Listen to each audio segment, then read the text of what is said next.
Okay, good luck everyone. We're counting down, we have 17 seconds left. I know you're going to solve your own puzzles first, so good luck with that and see you right after on the stream.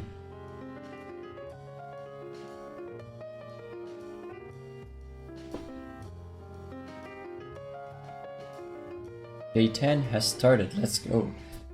Monitoring station. You fly into the asteroid belt and reach the Ceres monitoring station. The elves here have an emergency. They're having trouble tracking all of the asteroids and can't be sure they are safe. The elves would like to build a new monitoring station in a nearby area of space. They hand you a map of all the asteroids in that region, your puzzle input. So let's get our puzzle input. So it looks like a 2D map with only two values, either empty or occupied. It's not a very big map. That's important to know. Day 10 already exists because this is all prepared in advance. So that is our map. And we are here. We're looking in order to log onto the signal. No, this is day 9, come on. The elves would like to build a monitoring station. The map indicates whether each position is empty or contains an asteroid. The asteroids are much smaller than they appear on the map. Every asteroid is exactly in the center of its marked position. The asteroids can be described with XY coordinates, where X is the distance from the left edge and Y is the distance from the top edge. Okay, so the top left corner is 0, 0 and the position immediately to its right is 1, 0. So the X is first in this coordinate system. Your job is to figure out which asteroid would be the best place to build a new monitoring station. The monitoring station can detect any asteroid to which it has direct line of sight. That is, there cannot be another asteroid exactly between them. This line of sight can be at any angle, not just lines aligned to the grid or diagonally. The best location is the asteroid that can detect the largest number of other asteroids.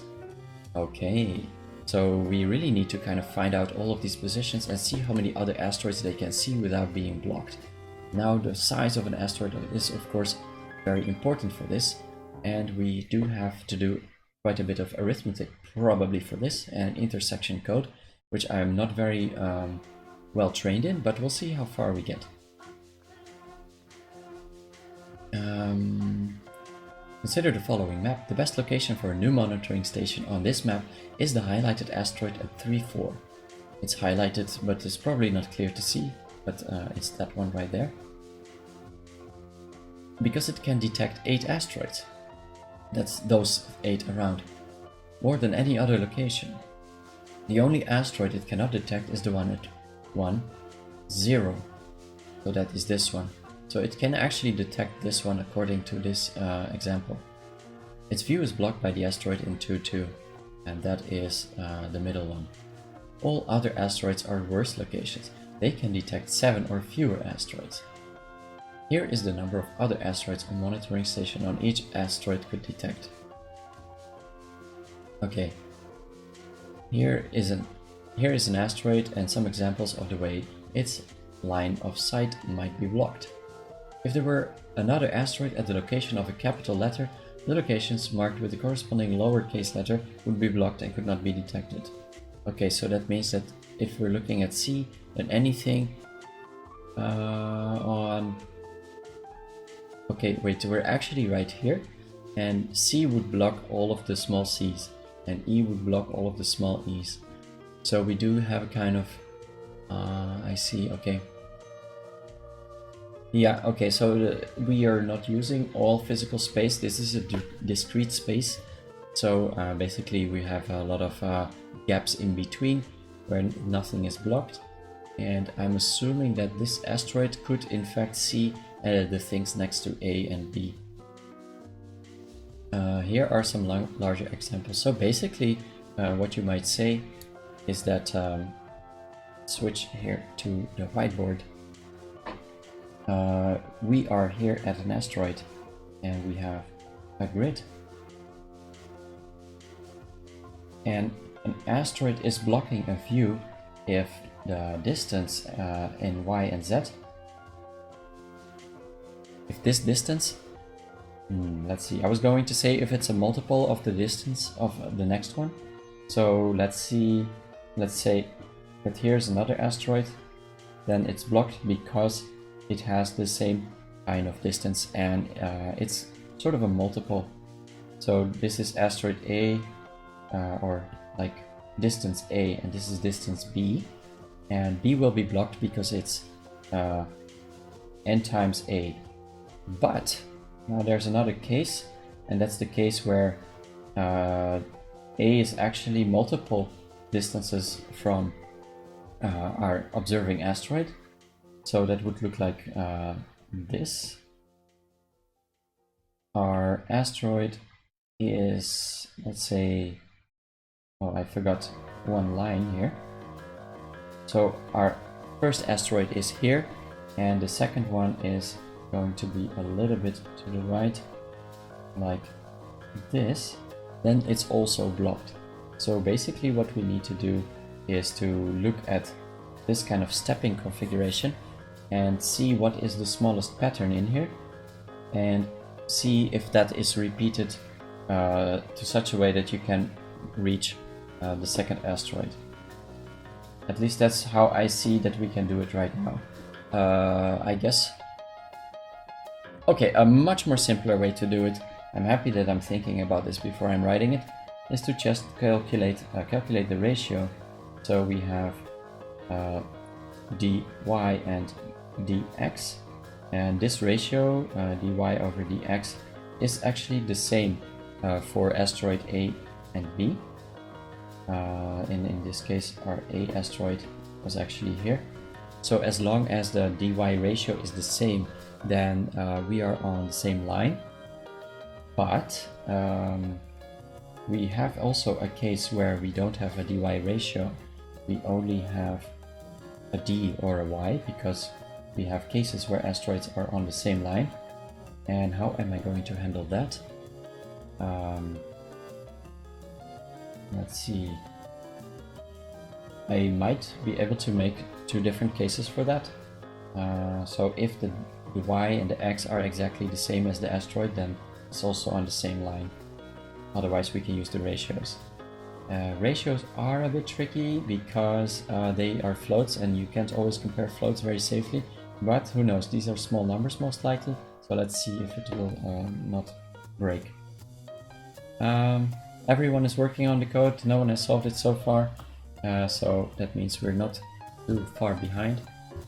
And our mission is find the best location for a new monitoring station, and then how many other asteroids can be detected from that location. Okay, let's get started.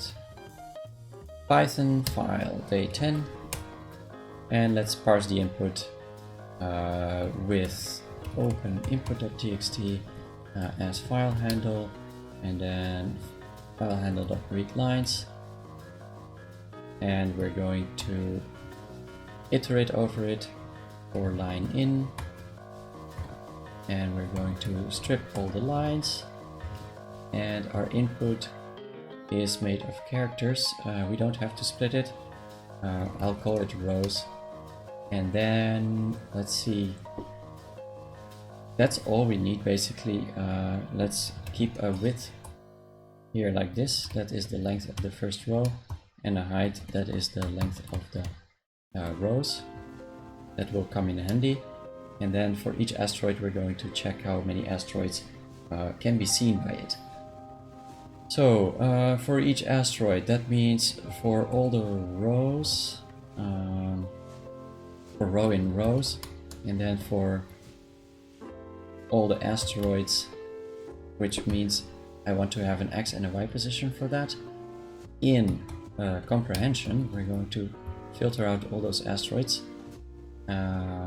So position in row, if position equals an asteroid, and let's see, why do I get highlights everywhere? Unsolved reference,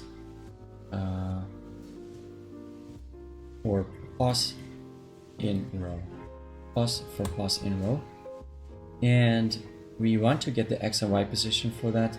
So I'm going to actually enumerate this so that we can get the x coordinate and the position.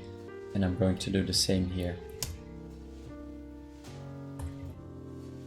We're going to enumerate the rows, and we have a y. Pass. Okay, and then we're going to check out all the other asteroids. And for that I'm going to actually make a get asteroids function. Asteroids. No, I actually can just define them right here. Just like this, and I'm going to append them to the asteroids list. Asteroids.append asteroid. Well, that's basically just an x and y coordinate. And now we're going to iterate over all the asteroids. So we have a candidate asteroid that is going to be read from asteroids. I see Zarankiewicz has finished day 10. I'm not sure if my trick worked. I had a surprise for you if you solved it. It might show up in a second, or it did and I just missed it. Let me know please in the chat if you saw anything on screen happening. It's the first time live deployment, no idea if it's going to work. So for each candidate we're going to iterate over all of the other asteroids and see, let's see what we're actually doing. We need to find the closest asteroid that is not blocked. So some people can solve it already in less than 11 minutes. So I guess we're going to need to have the angle for each other asteroid. So other in asteroids, and if the other is exactly the candidate, then we're going to skip that one. That means continue. And otherwise we're going to calculate the angle. The angle is basically the difference between, so on the whiteboard, that means we're going to look at the difference, right? So it's like dx and dy.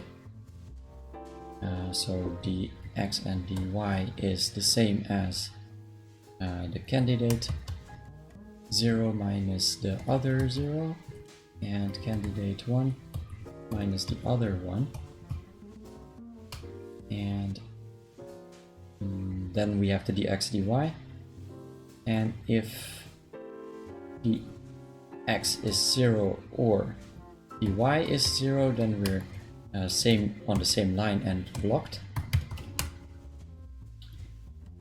Okay. Basically, I think what we want to do is get all the asteroids that are on the same line and find the first one on it. But I'm not sure the best way to do that. What the best way to do that would be. Thinking here.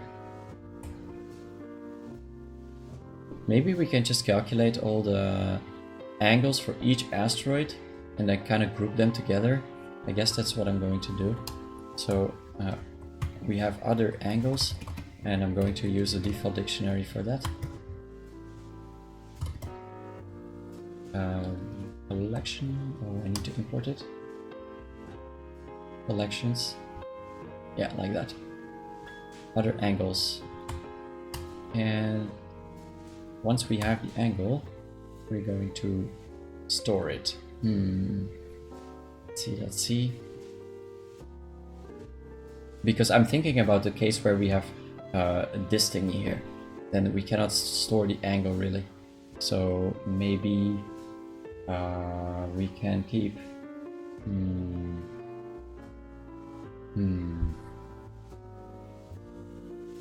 I guess for the cases where we have the, I think I'm going to have separate cases for that. Let's see. So for the cases where we're not on the same line, we're going to do dx over dy and store it in the other angles. And we're going to use the position as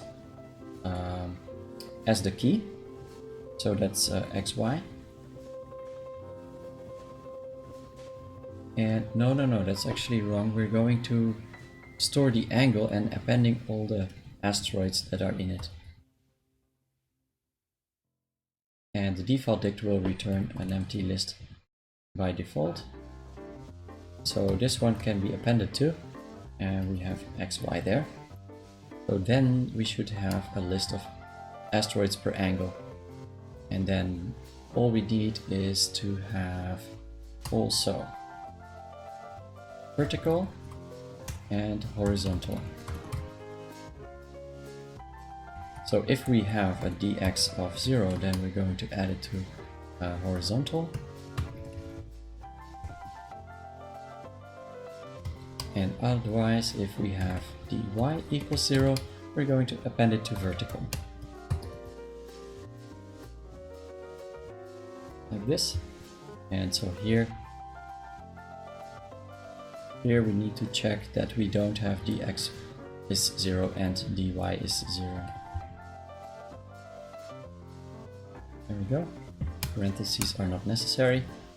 And then I think I want to run it actually, because I'm just programming here in the blind. I haven't run it at all yet. No such file or directory, right? That's day 10.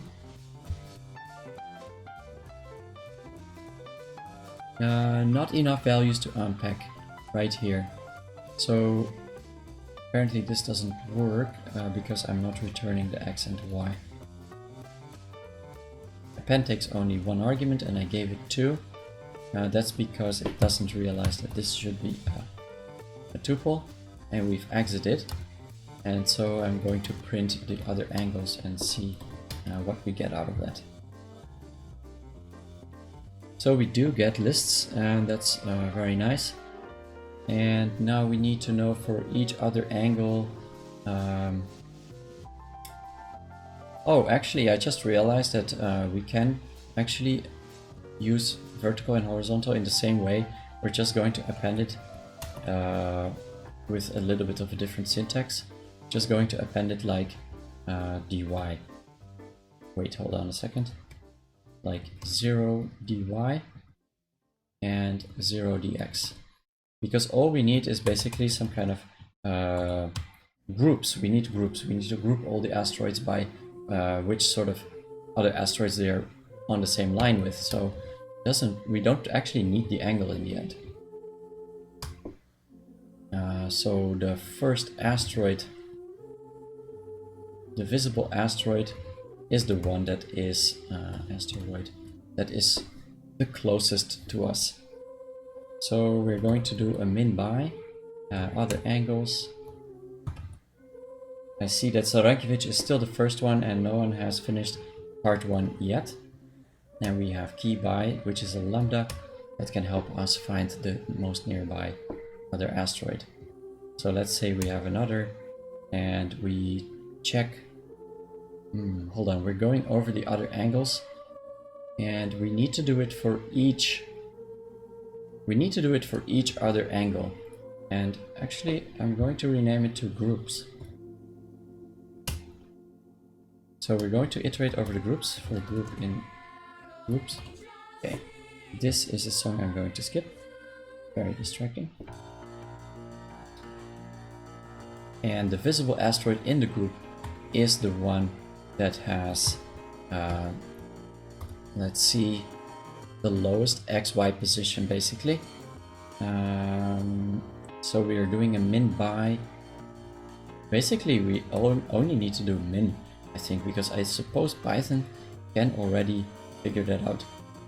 No, it can't, because we are actually going to have to compare it with. We're going to have to compare it with the location where we're looking from. And that is our CX and CY, candidate X and candidate Y. CX, CY, CX and CY, so that's just a shorthand for candidate X and candidate Y. I feel like I'm going very fast, but it's difficult when you don't think so carefully. So the distance is, that is of course not the Manhattan distance, but actual Euclidean distance. So the Euclidean formula for that is a square plus b square equals c square. So that means we need to do the root of a square. Wait, it's minus. Oh, I haven't done geometry in a while. Wait, is it a or is it plus or minus? Oh my god. Calculate distance Euclidean. This is very embarrassing, but I prefer now speed over kind of trying hard.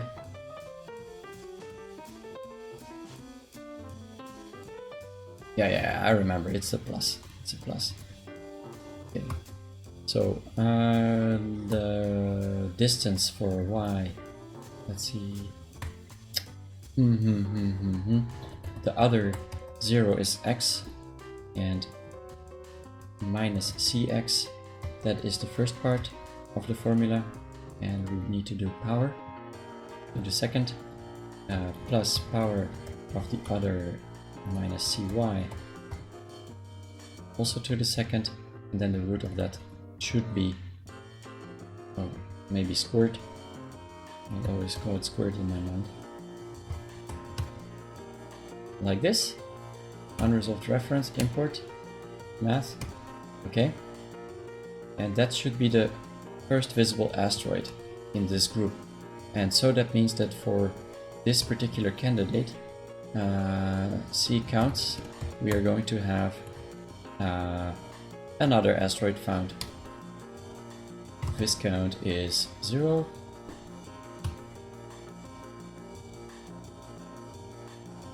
Hold on a second. We only need to count how many we have, so that means that we can just count the number of groups. Oh my god. That is so much easier. C counts Cx, Cy is the number of groups. I think. Okay, and then let's print the C counts. Okay.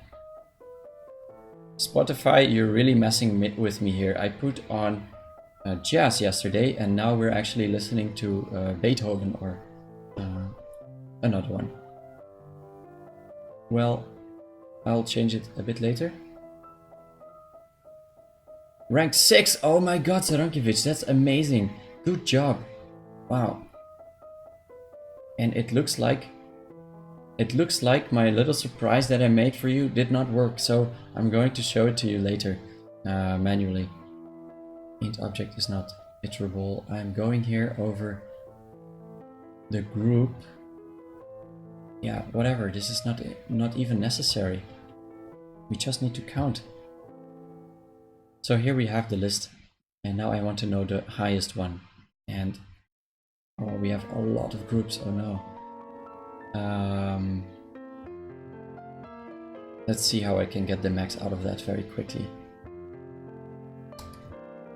Can we do a max by? You know what? I'm just going to make it a list and append to it the length of the groups and CYCX, and then do a print of the max of C counts, and we key it by basically we have this entry, and we are going to return the second part of the entry with, of course, this nice distance function. The entry like this. Oh no, this doesn't really work. I have to actually store dx and dy in here. But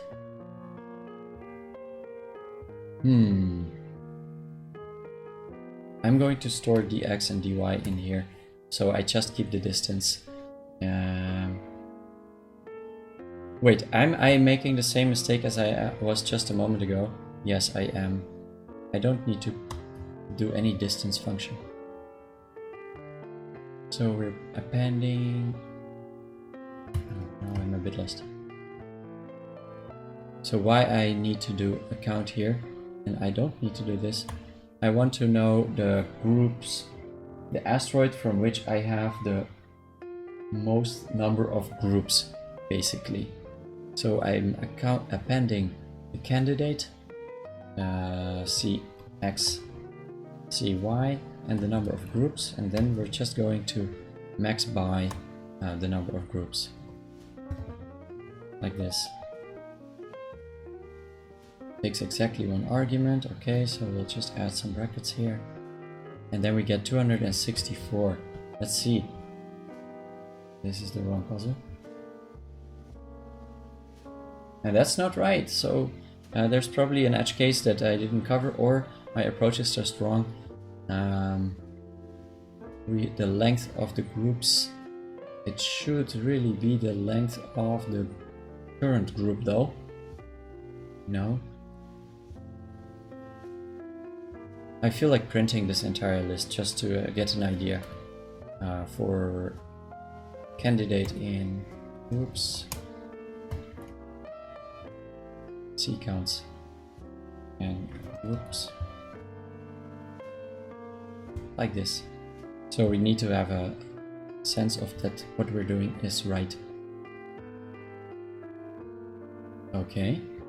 I'm also going to append the groups to another kind of tracker here. Candidate groups. Like this. See groups. Wow, you ranked 6. That's really, really insane, man. So amazing. 6th.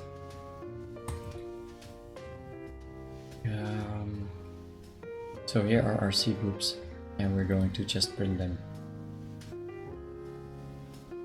And it shows up as a default dict, which is not super clean to read.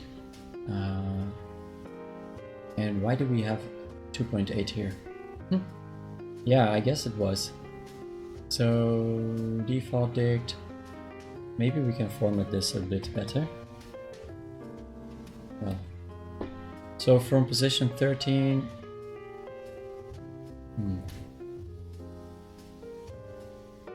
let me just do the first one to get an idea.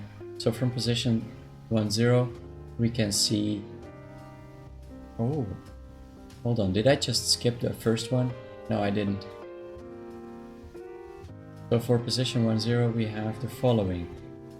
We have at angle 0, 0, which means itself. That should not really happen. No, 0, 0 is the candidate, but for some reason, why don't we see 0, 0 as the first option, as the first item? Is it because of continue? I'm going to run this in debug mode and see. So I see that we have a bit of more viewers than usually. That means that some of you might not have been on my channel before. So right here is a leaderboard and you can join this. I have for this a special join code.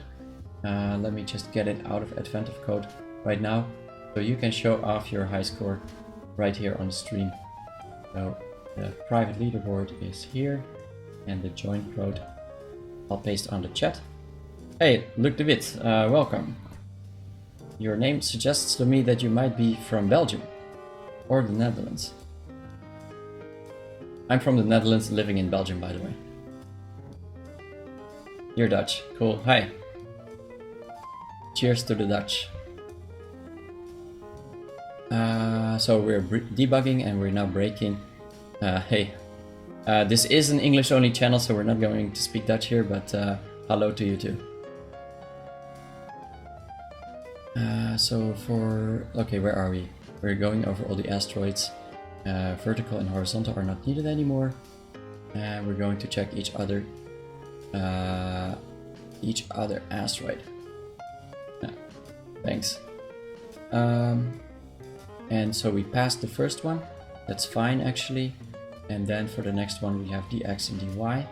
So it is a negative number. It doesn't really matter. I think I switched it around. And then we have groups. Oh, what am I doing? I'm not even assigning anything here. We are supposed to append stuff. Yeah, okay, I'm just running the whole thing right away and try if that worked. This one was bad. And now we again get 264. So I am not more confident that it worked than I was just now. So we're going to keep debugging. For the first time we're going to hit this line is here, D7 and D6. And we're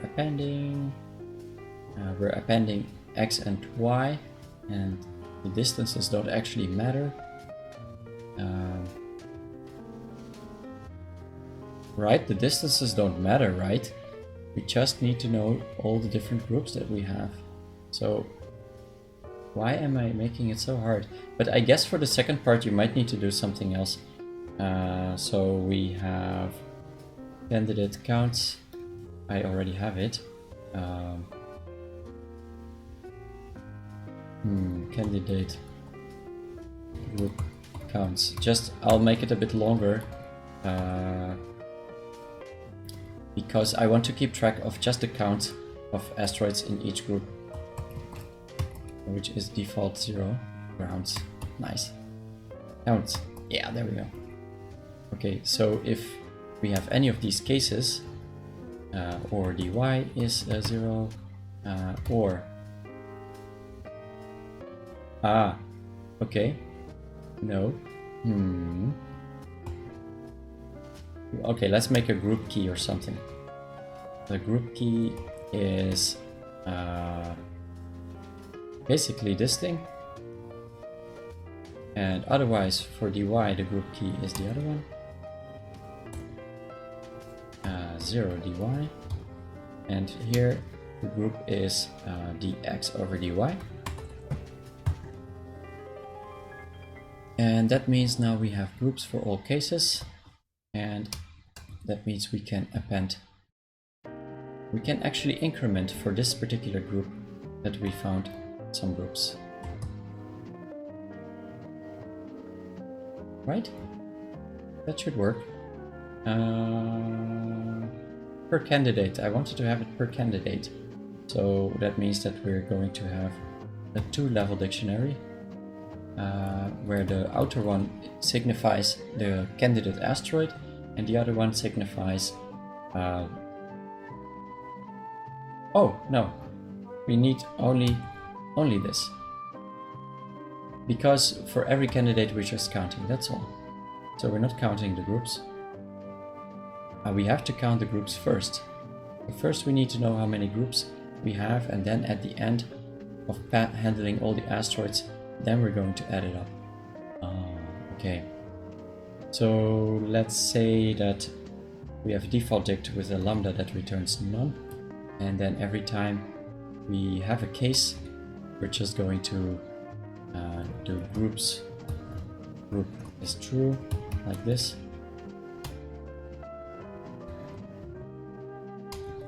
And now we have our groups collected, and after dealing with all the asteroids for this candidate, which is at CXCY, we're going to increment, or we're going to actually store the number of groups.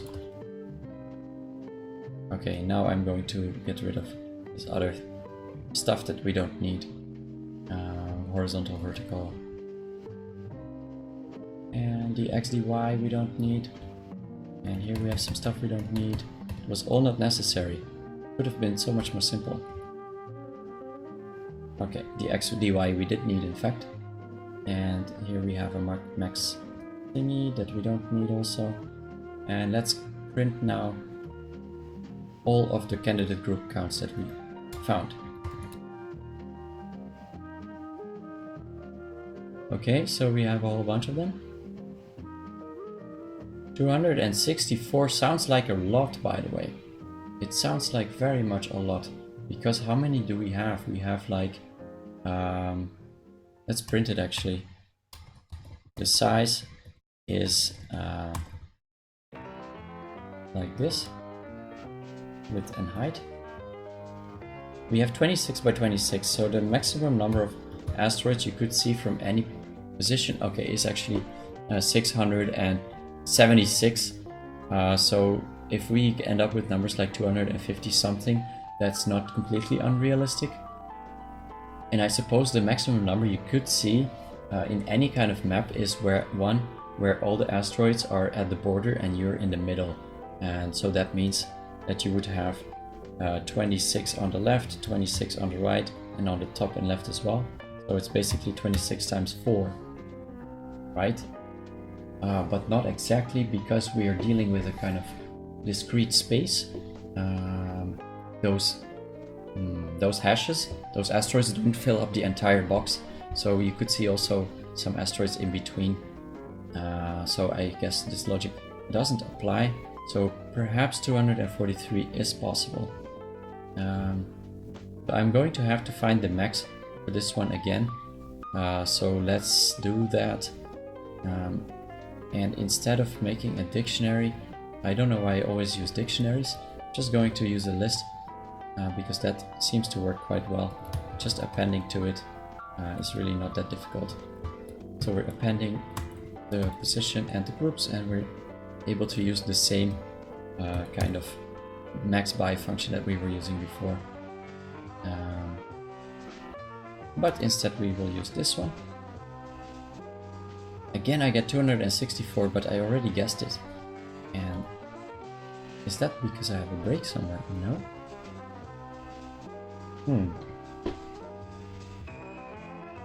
I'm going to have to take a little bit of time to really get this done and do it correctly. I think now at this point I do want an example. I've been going for too long without actually checking if what I'm doing is right. So let's make an example input file, example1.txt with this data in it, and let's run it like this. And what do they say? The best location is 3, 4, which I do have because it can detect 8 asteroids, but I have only 7. And why is that? The only asteroid it cannot detect is the one at 1, 0.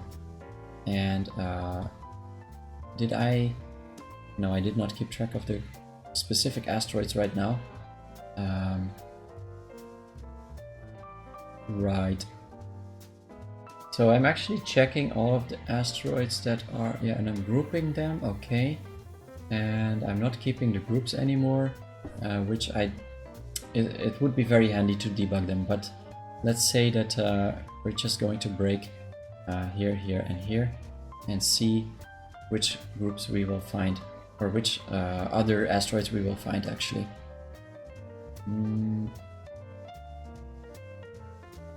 So the first one that we find is the one where dx, let's see, dx and dy -3 and 0. So that means we're going 3 to the left on position 0. I'm not sure that makes sense. So it's on the same line. What we're saying is how could it be -3? So cx is actually 1. That's the candidate.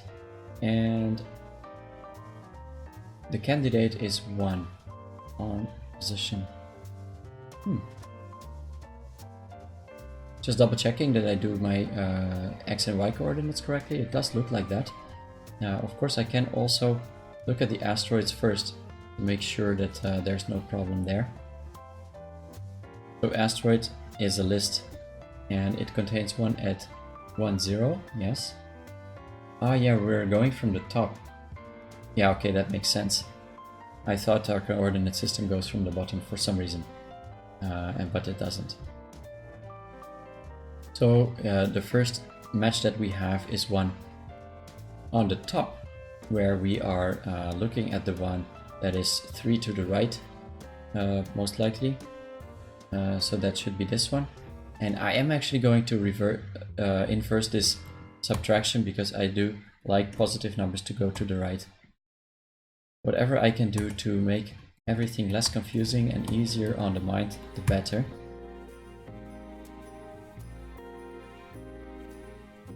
And so the first candidate is the one where we are 3 to the right and on the same line. That is correct. But can we see it? This doesn't matter right now. First we're collecting the groups. So let's say that we're done with this part and we're going to the part where we have all the groups. So the groups that we found were... They were... a lot of people coming in. Cool. Hi everyone. How are you doing? Have you solved part 1 yet?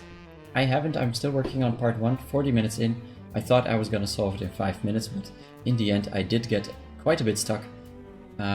Probably because I was programming very rapidly, and maybe I haven't checked my understanding enough yet. So we found actually 6 groups, and yeah, of course they all say just true. That's all it says.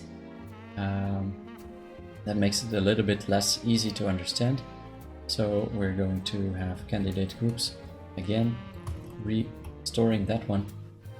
And here we also have the groups, and we're actually going to append, I guess. That's what I want to do. So the way I was approaching it first was just keeping track of the actual groups, and that was very helpful. And then I decided not to do it because for the count you don't need it, but for debugging you definitely need it. So that means we're going to do it like this, and basically it would be the same. The rest would be the same.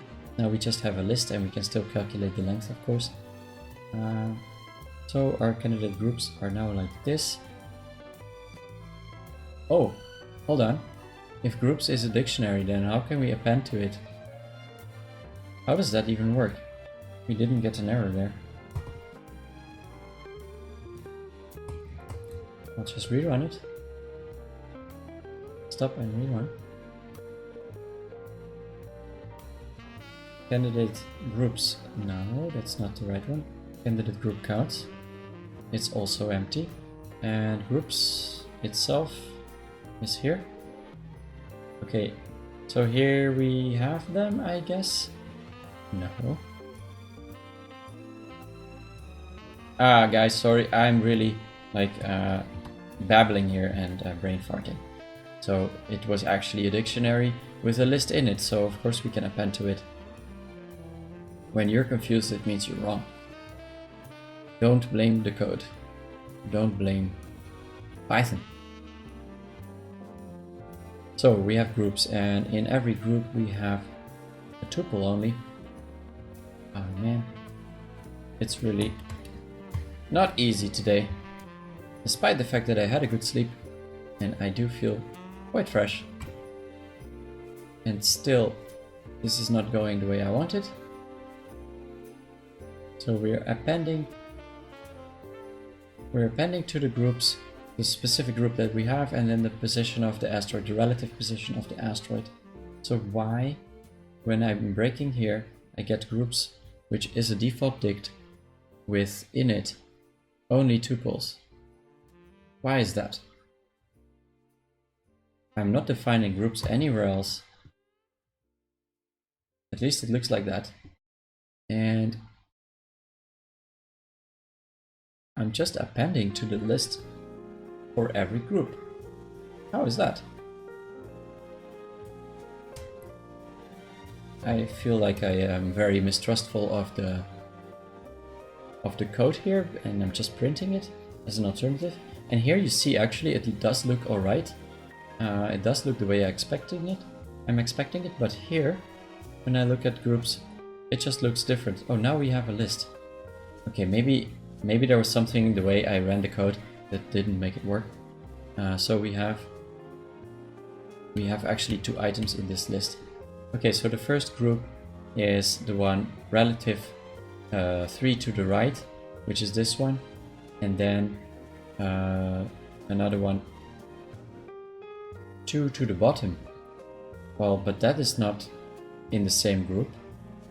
It is all relative to 0, 0, that's correct, but so dx and dy. So these groups are for the specific candidate. So why do we have a group with 0, 0? Ah, because I didn't actually check this case. So dx is 0 and dy is not 0. And here we have also the same thing. So I'm adding things twice, basically. Okay, so now our groups look like this. For position 0, 0, it doesn't seem to be correct. In any case, I'm not sure why we have this group for that. So if dx is 0, then of course we're going, if dy is 0, we're going to have to store dx and the other way around. And if dx is 0, we're going to keep dy. Yeah, like this.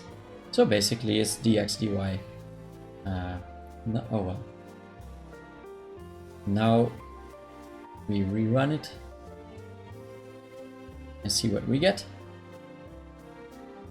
Yeah, that looks better. No more group with 0, 0. So 3 to the right, there's only 1 in that group. And on the angle of -1/2, that means dx over dy. So that means that dx was twice as large. No, dx was half of dy. So 1 to the right and 2 down, for example. That means 1 to the right and 2 down. That's this one. There are 2 in the group, like this. But I see actually it's 1 to the left and 2 to the bottom. And that means it's actually about that one relative to this first asteroid here on the top. So that's a single group. That is correct also. Now I actually feel confident enough to run the entire code and see. And we do need to run it on the correct file, of course. And we have 289 as an answer. Let's see. That's also not the right answer. Oh man, I always feel bad for submitting a bad answer. I don't want to just like spam the site with nonsense. Yeah. Okay, so let's go again over the example and see what is going wrong. Maybe I can monitor like specific variables. That would be handy instead of always looking around for groups here. New watch. Well, okay, groups like this. Should it show it on the top now? It's kind of the same as the other one. Okay, so what else? We have the one that is 1 to the right and 2 to the bottom. That has 2. And then we have another one that is 2 to the right and 2 to the bottom. And there should be only 1 in it. Is it so? Should there be only 1 in it? I think so, because this is all relative to position 0, 1. No, 1, 0 actually. Hold on a second. 1.0. Well, what we can do also is to not use dx dy as a way to keep those different groups, but we're going to use dx dy directly, but always divide it by the smallest one. So we both divide them by the smallest number. So let's say that we have 2 over 4, then we're going to divide 2 by 2, and we're going to divide 4 by 2, and that means we're going to get 1 over 2. But I'm not sure if that would work for 3, for example. So we're going to, yeah, it might work. But let's say we have 3 over 5, then we're going to actually divide 5 by 3, and we're going to get very weird numbers. Okay, so that would take a little bit of calculations, like finding the lowest common denominator, and that's not something I have on the top of my mind how to do that. So we're going to continue the way we were doing it, and I see the first bug is right here, where we have positions 2 down and 2 to the right. It's this one, but we are accidentally adding also position 3, 3, which is 1, 2, 3, 1, 2, 3. Oh, but that is actually correct. They are actually in the same line. Right. Okay, so that's correct. And we have how many groups? 1, 2, 3, 4, 5, 6, 7. And they say we should be able to see 8. And why was that? Because there's only one asteroid it cannot detect, and it's the one at 1, 0. Maybe we should start with position 3, 4. Because that's the one where they actually tell us the example for. So in the case where Cx Cy equals 3, 4, then we want to actually break. So we run it, and there we are. Cx and Cy are hopefully correct. Ah, wait, you cannot break that statement right there. You have to break it inside the loop. Right? Cx and Cy are different. They're actually different. So how does that work? My breakpoint might not work the way I think it does. Cx is 3 and Cy is 4. Actually, I never use this kind of breakpoint, so I basically don't know what I'm doing, but I know it's supposed to work like that, right? No, but it really doesn't seem to be like it does work. So for now, I'm gonna just go by hand. Or it's because I have a breakpoint here that would always break. That's why. Okay.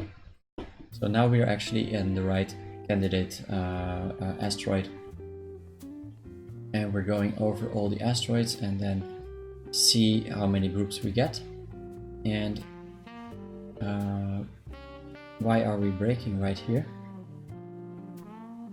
Is there some kind of exception? No. I did add a break here. Hans, thank you very much. Are you leaving? Did you finish already? Yeah, you did. Oh, very good job. Both puzzles in less than an hour. For some reason today doesn't seem to be a very popular day, because I think Zarankiewicz was able to solve it in just a few minutes, like 11 minutes and 1 hour in, and still most people haven't solved it.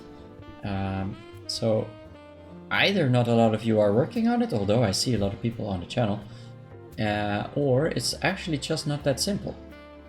I feel like it's not that simple as I thought it was. And now I'm basically just messing around with my debugger, trying to reach the right candidate. Right here, Cx, Cy. You see we've stopped again at the wrong place. Looks like I was just activating Siri in some way. I hope it didn't order any pizza. Especially part 2 has a lot of potential to screw it up, I think. And look, David, you're stuck. I have an answer, but I really don't see why it is incorrect. Yeah. What can you do to fix that situation? Have you ran your input on the examples? That's what I tend to do. I run it on examples and really go through them in debug mode, step by step, checking every line of code. Okay, so we are now at the right position and we need to break right here. We're going to continue. And now it just seems that we don't break at all. And I'm confused about why.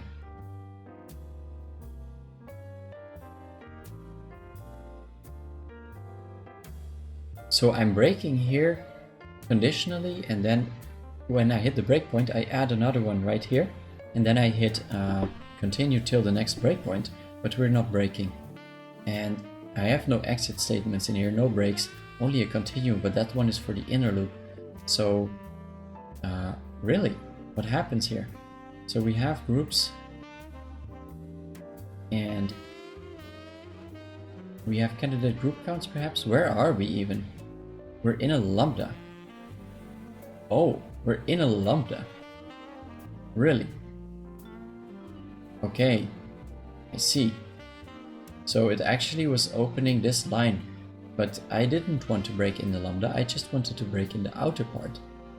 Can we even specify that? No, we can't. So, because of that, I'm just going to write a silly statement that doesn't do anything and break there. Maybe A is 1 or underscore is 1.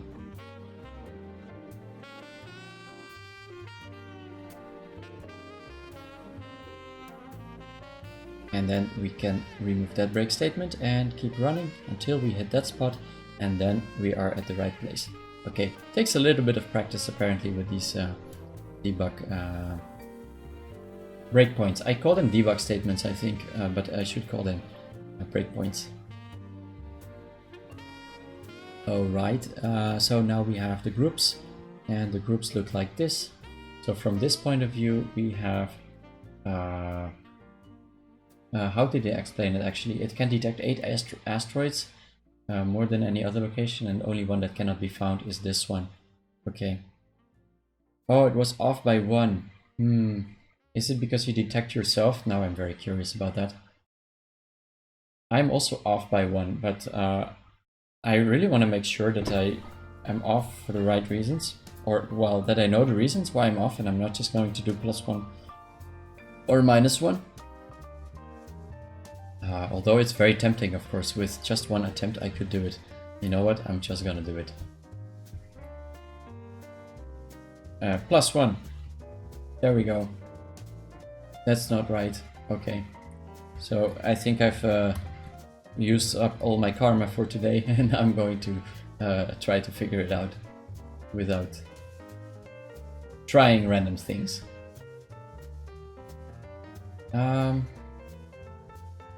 So the only one that cannot be found is this one. And what was this 7 about?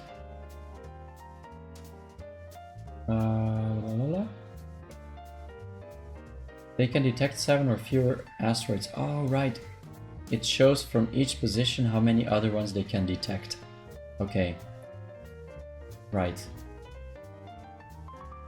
I have no idea why it was off by 1. I just subtracted 1, and when I saw the example, 7 means the number of asteroids from there. Yeah, I don't know why. I am running now on 3.4 and I'm checking if I have a group for that. And oh, that means I have to do a bit of a calculation.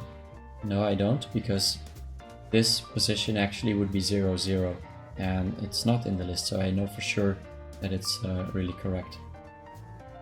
So why do I have 1, 2, 3, 4, 5, 6, 7, 8? Hold on. I do have it correctly right now. This looks good. And do I actually get also the correct answer? It tells me that number 9 is the best one. And that is position 4, 0, which means 4 to the right. So 0, 1, 2, 3, 4, and then 0 down. So it says that this is the best answer that we have. And I'm going to double check that because I think it's wrong. 8 should be the highest number. So let's break when we have exactly 4, 0.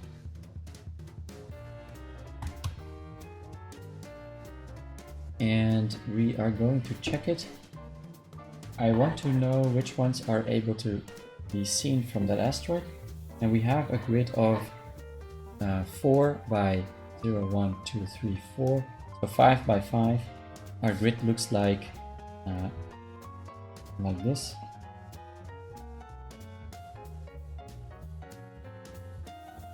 That's 1, 2, 3, 4, 5. So when you have 5, there is one line that's not in the middle. Okay, and we're going to start looking at this position and seeing which asteroids are visible from there. And so one that's visible should be this one, and one that's visible should be this one, and this one. This one also is visible, and this one most likely as well. And then we have some that's not visible, like these two, and we have This one, I'm not sure about this one. There's nothing in between there, so it should be visible as well. And so that's it. Okay, let's look at our code at the output. I'm using an iPad Pro connected to Air Server, playing to Air Server over AirPlay, and I'm overlaying that on the screen.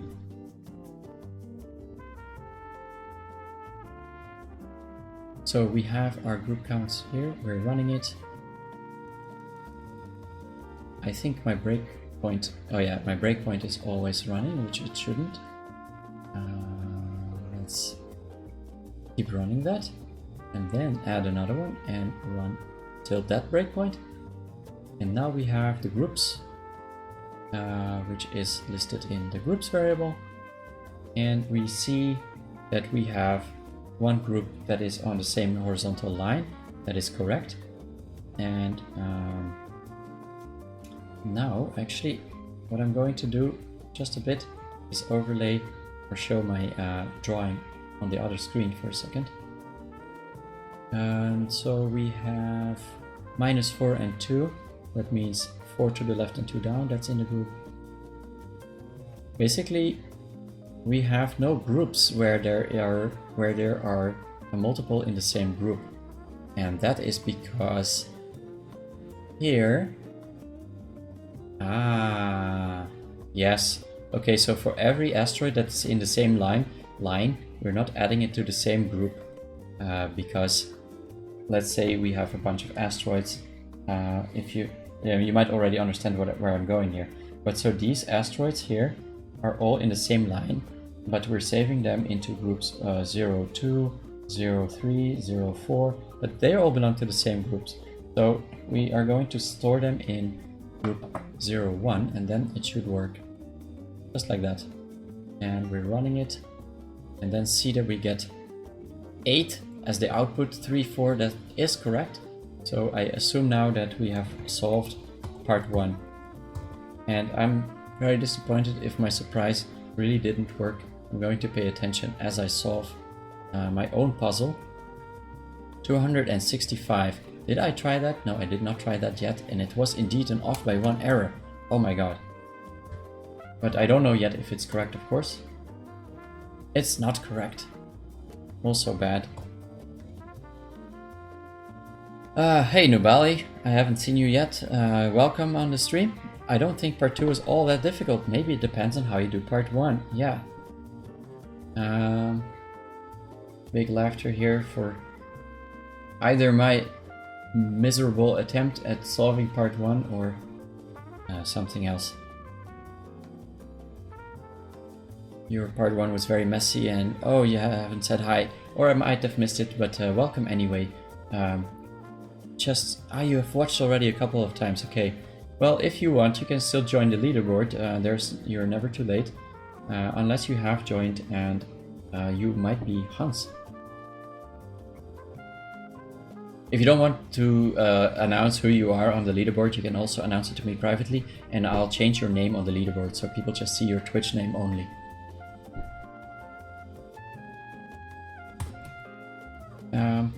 I'm going to try it again with the example. No, the example was already correct. You have the same name, but you don't show up on the leaderboard yet. So I'll just post again the join code for those who want to join. Here's my chat. And we are still doing some things. Maybe I'll try this one. Yeah, this is a nice example. This is example 2.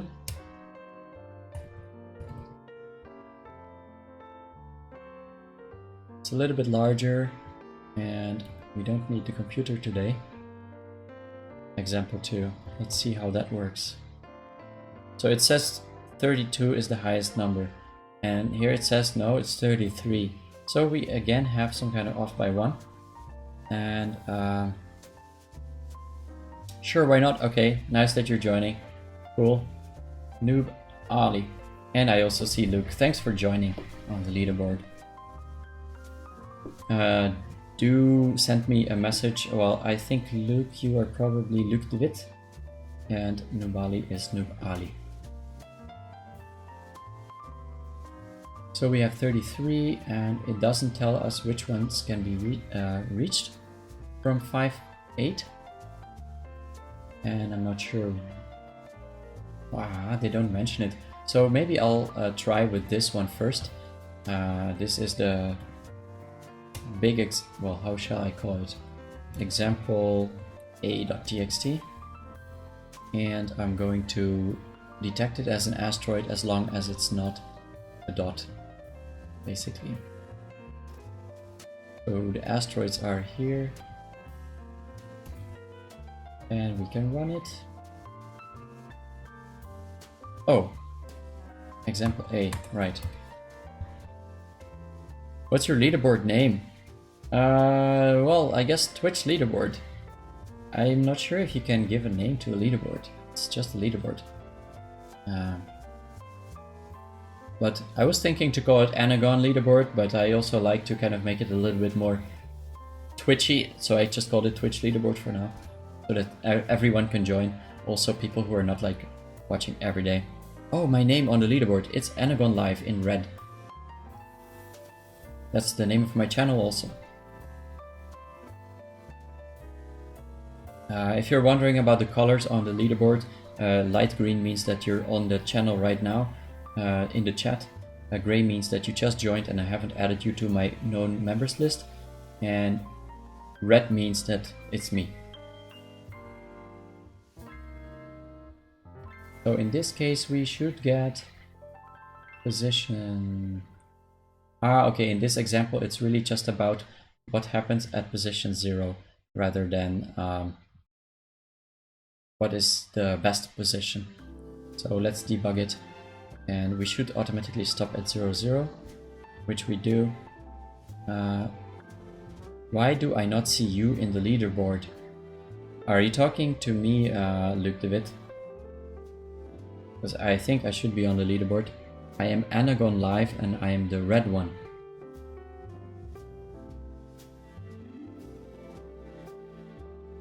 Oh, you mean the Advent of Code leaderboard. Well, that's because on Advent of Code I have a different name. My name is Bauke. And I use aliases to change the names on the leaderboard that I show here on stream. Yeah, so I have a Dutch name, Bauke, and it's not very useful in international company. And so this is my channel called Anagon. Yeah. So the groups that we found for 0, 0 in the example on the right, let's see what we have. And they also mention which ones block which ones. So AAA is one group. That should be where the one where we go 3 right and 1 down, and 6 right and 2 down, and 9 right and 3 down. Do we have so many? We do print the size. It's 10 by 10, so yes, we do have a 9 position. You just got here at line 38. Why is group dx over dy? So what I'm doing is I'm trying to group all the asteroids that are on the same line. If they're on the same line, it means they have the same kind of angle, the same ratio between dx and dy. Although, as I explained that, I do realize that there might be some negative dx dy that is basically the same. Is that true? Let's see what happens to negative cases. I did just lose my... I lost my whiteboard. Hold on a second. My whiteboard is back. My groups might be wrong. So let's see. I don't have any negative cases here. You dropped a follow on my GitHub. Thanks for that. Also do drop me a follow here on Twitch if you haven't followed me, so that you can watch every single day online as the puzzles are released. Line 38, why am I doing that? Is there something wrong about it? It might be a hint. Thanks for subscribing, Zelda Crafter LOL. Happy to have some new subscribers. So, okay, I'm going to the whiteboard and see about that particular case where we might have different dx dy's despite the fact that they are on the same line. So let's have a look at an arbitrary grid. And let's say we are looking at this position. And for now, I'm just going to do jumps of 1, 1. That is easy. So we have here 1 to the right and 1 to the bottom. Here we have 2 to the right, 2 to the bottom. So those offsets, those dx dy's should actually be 1 and 1. dx over dy is still 1. My webcam is behind the audio a little bit. Oh, I'm sorry about that. I didn't know that. I'm not sure what I can do about that. Do other people also notice this? If that's the case, then I will try to change something. But sometimes you're saying the webcam is behind, not the audio is behind. Okay. Now it looks better. Okay. I haven't changed anything, in fact, so I'm not sure how that happened. Just for a moment. Maybe there was some kind of lag. Okay. Well, if that happens more often, please let me know. I will check it later to see if there's anything I can do about that. I am a new streamer, by the way. This is the first time I've streamed since this year, so I'm streaming since day 1, and I'm still learning as I go. So here we have -1, -1. And the dx we will get there is going to be -1 over -1, which is also 1. So it is kind of the same.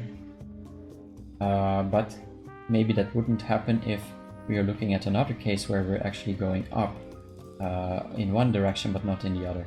So let's look at this case. Oh, that's not very bright. Maybe like this.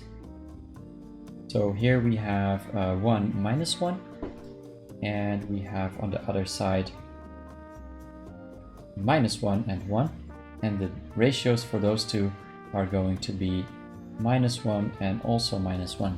So I feel like the angles are really going to be the same no matter what, if you are going to look on the left or on the right. Except maybe the case where you're on the same horizontal line, then it might be different, but I'm not doing any calculation there. So it might have just been a question and not a hint, but I'm still happy to have double checked this. So we were looking at the groups that we found after analyzing this example. And we found several groups. And actually what I want to do is I want to... No, that's fine, Septimus, don't worry about it. It's always good to be able to answer those basic questions. It's my own algorithm, and being able to explain it means that I know what I'm doing. And if I can't explain it, it means I'm kind of working in the blind, and that's not a good way to solve a puzzle. So we have a bunch of groups, and it's a bit difficult to know which groups they are. Well, not that hard. 3 to the right, 1 down, that's one group.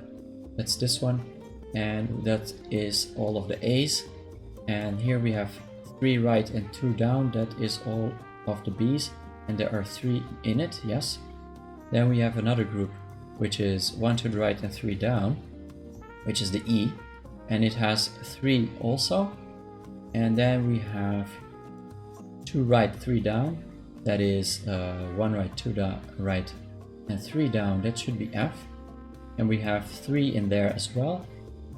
Then we have another one where we have 1, so it means 1 down and 1 right.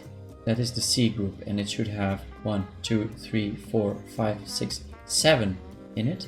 And do we see 7? 1, 2, 3, 4, 5, 6, 7? Yes, we do. And for the last group, no, the one but last group, this is 4 down and 4 right and 3 down. So that is 1, 2, 3, 4, and then down. That would be G. And there would be one other one at 8, 6. That's also correct. And then the last one is 2 right and 4 down. That means E, and we have 2 in there. So I think the grouping system works really quite well, and we have an off by 1 error.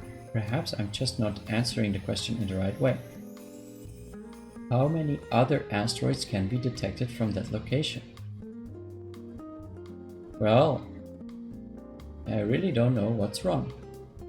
The last one I tried was 265, I think. And let's see if they have an example here. How many should we be able to reach? 1, 2, 3, 4, 5, 6, 7. And we have A till G. That is A, B, C, D, E, F, G. That's 7. So that is correct. Now the only thing that is different about this example here is that we're starting at the 0, 0 position. And in another example, example 1 or example 2 that is, we are not starting in the middle or in the top corner rather. So I'm rerunning it again on the example that they mentioned, and here we get a wrong answer really. So there are some cases where it doesn't work. Let's see if we're appending to the right group really. No, we're not.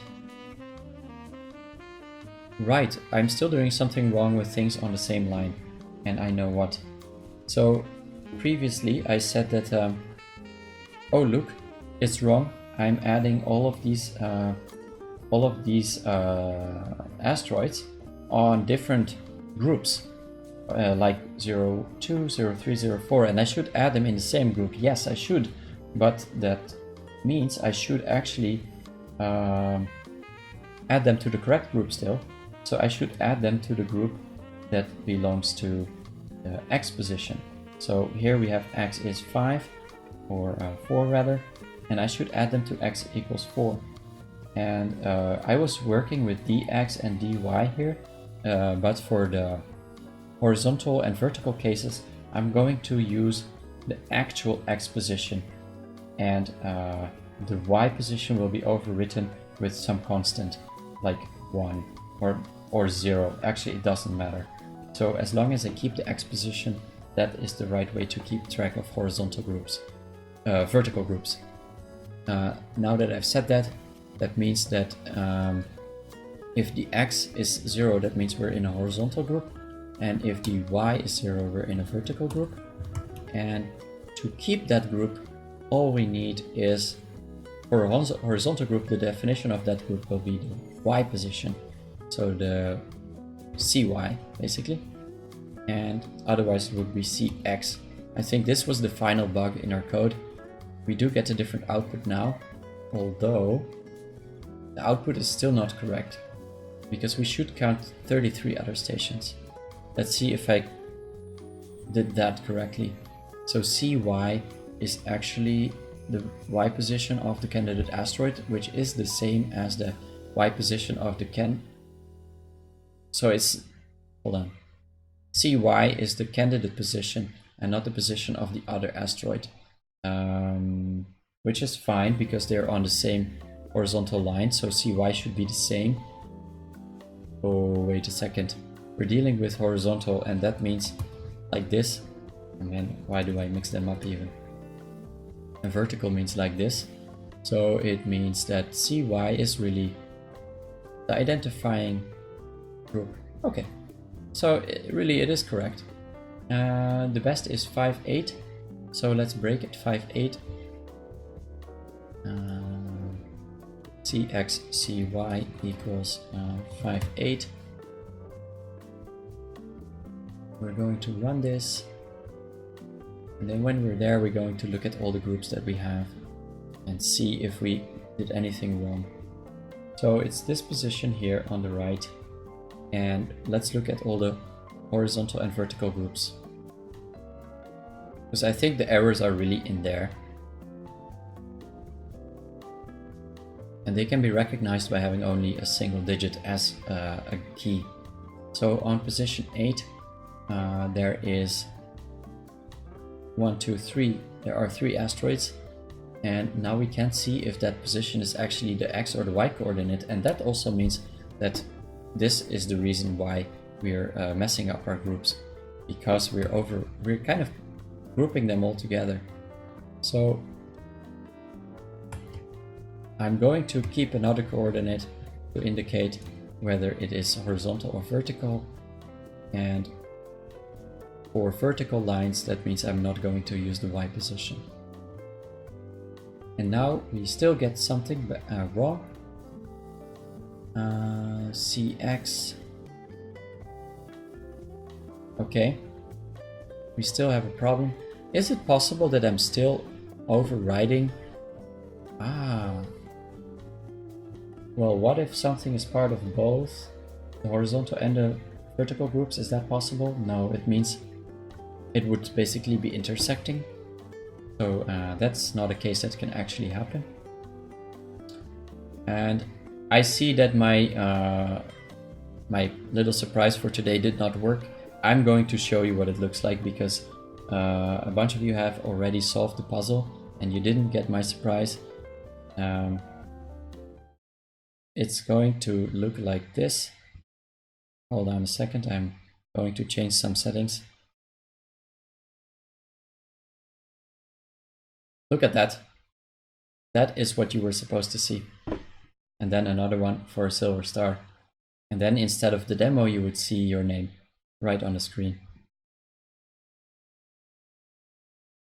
And so that did not work, unfortunately. I will try to fix it so that tomorrow it will actually work. So we can now debug again. Yeah, I made it and I wasn't able to test it because I couldn't solve any puzzle. And I did test it by kind of manual overrides, but I guess it didn't work in the end. Maybe my leaderboard has crashed. Let me look at that. It can be possible, but it didn't. Okay. So at a breakpoint, and we're going to run it and see where our error is. It's funny that as the days progress, as the days go by, I need less and less coffee to stay awake. I noticed that I haven't even drank half of my cup yet. Just a small personal detail there. Okay, and we're going to stop here at the groups collection. And the groups are like this. And so at relative position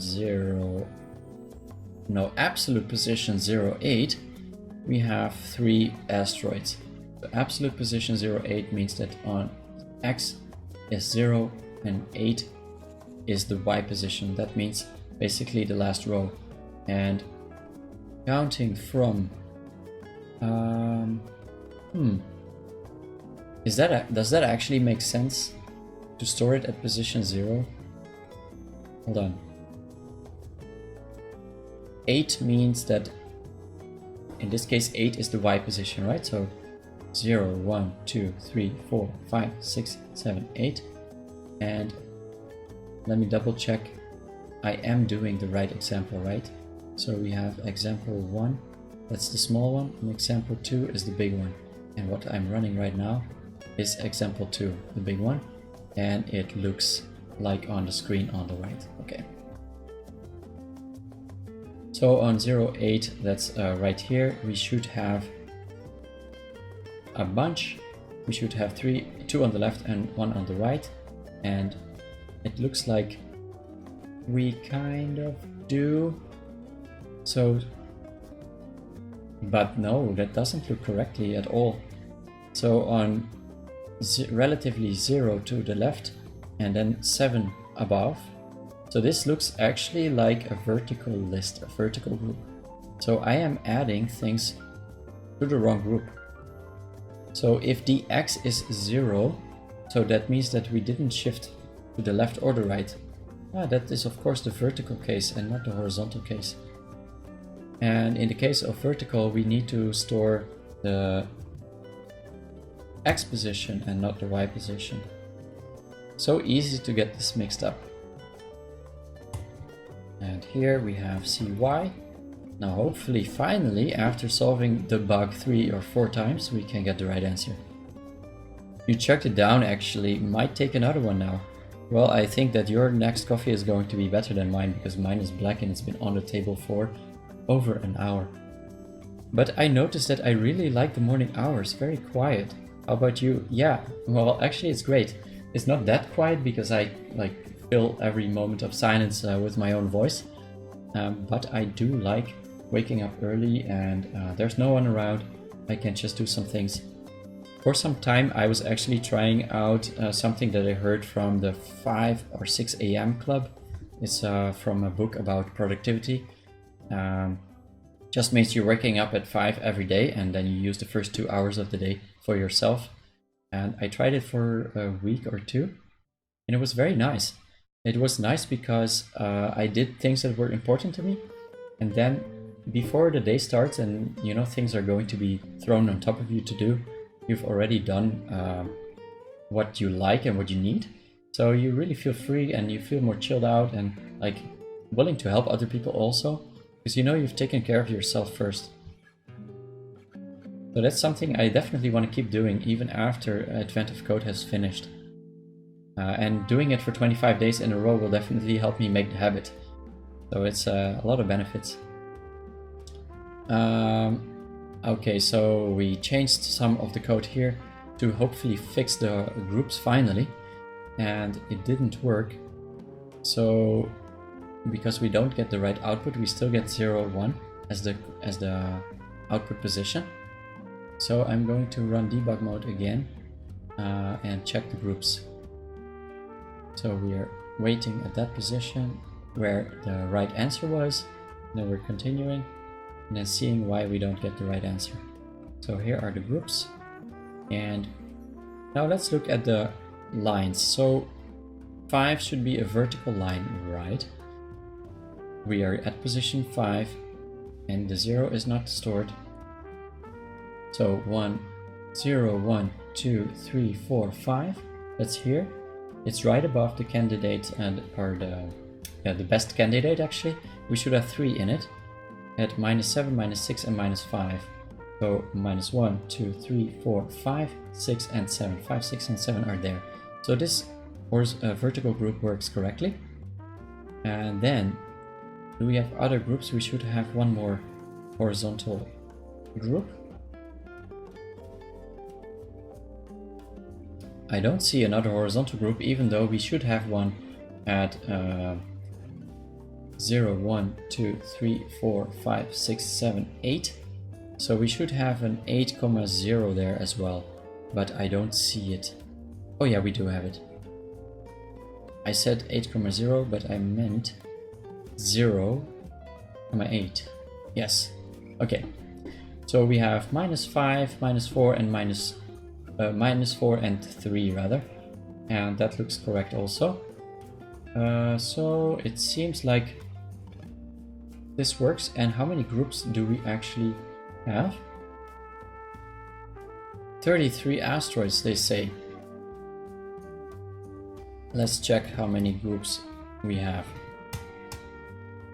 28, we say. 28. Okay.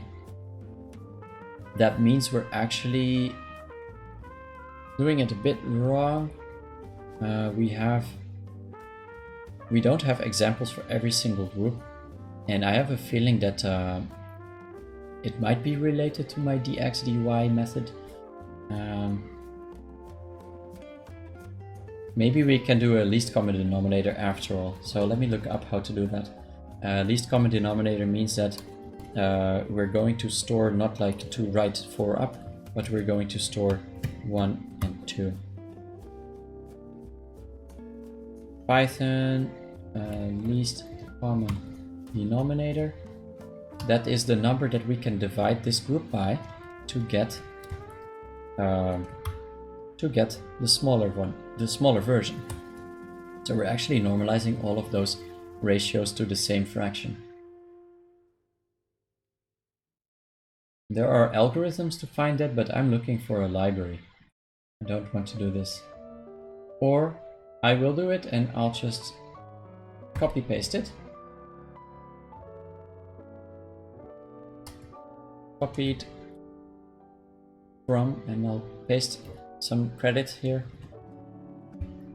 Like this. Oh, there's GCD? Really? Oh, thanks man. yeah, as I'm copying code, I happily also would take suggestions as an alternative. So that means that our group is going to be dx dy, and the greatest common denominator is math.gdc. Well, I guess it's a lowercase, not like JavaScript. And we're going to import it, x, dx and dy, and divide it.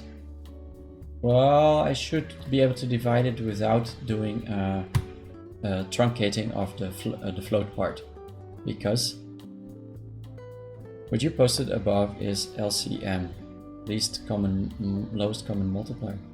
Wait, GDC means greatest common. Wait, let me look it up. Python GDC.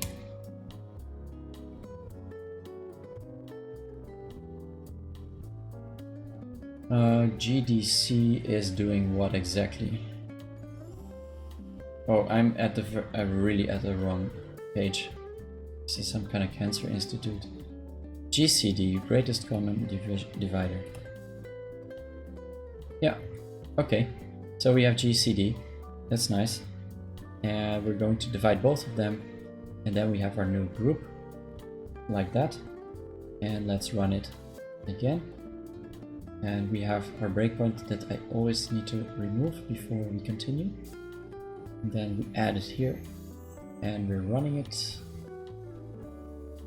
Now we have some groups. And we see some different... Now we see some different angles. And now really the question still for me is, do I have duplicates because of the negatives? And actually what I don't want to see is having two negative ones. I do want to kind of make that positive.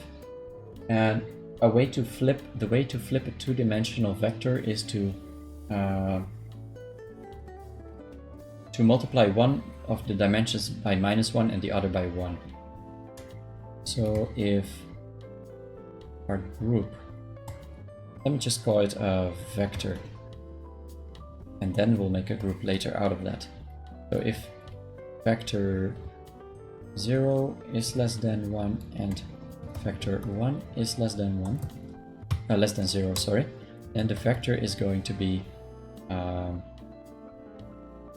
yeah, and then the question is, no, what I said was wrong.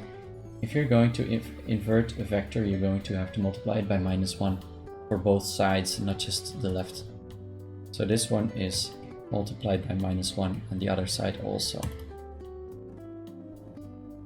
And the group will be the vector in the end. Let's rerun it. I will also add a break. Should I add a breakpoint here with the same one? Maybe I can just do it here, why not? I can just add my condition right here.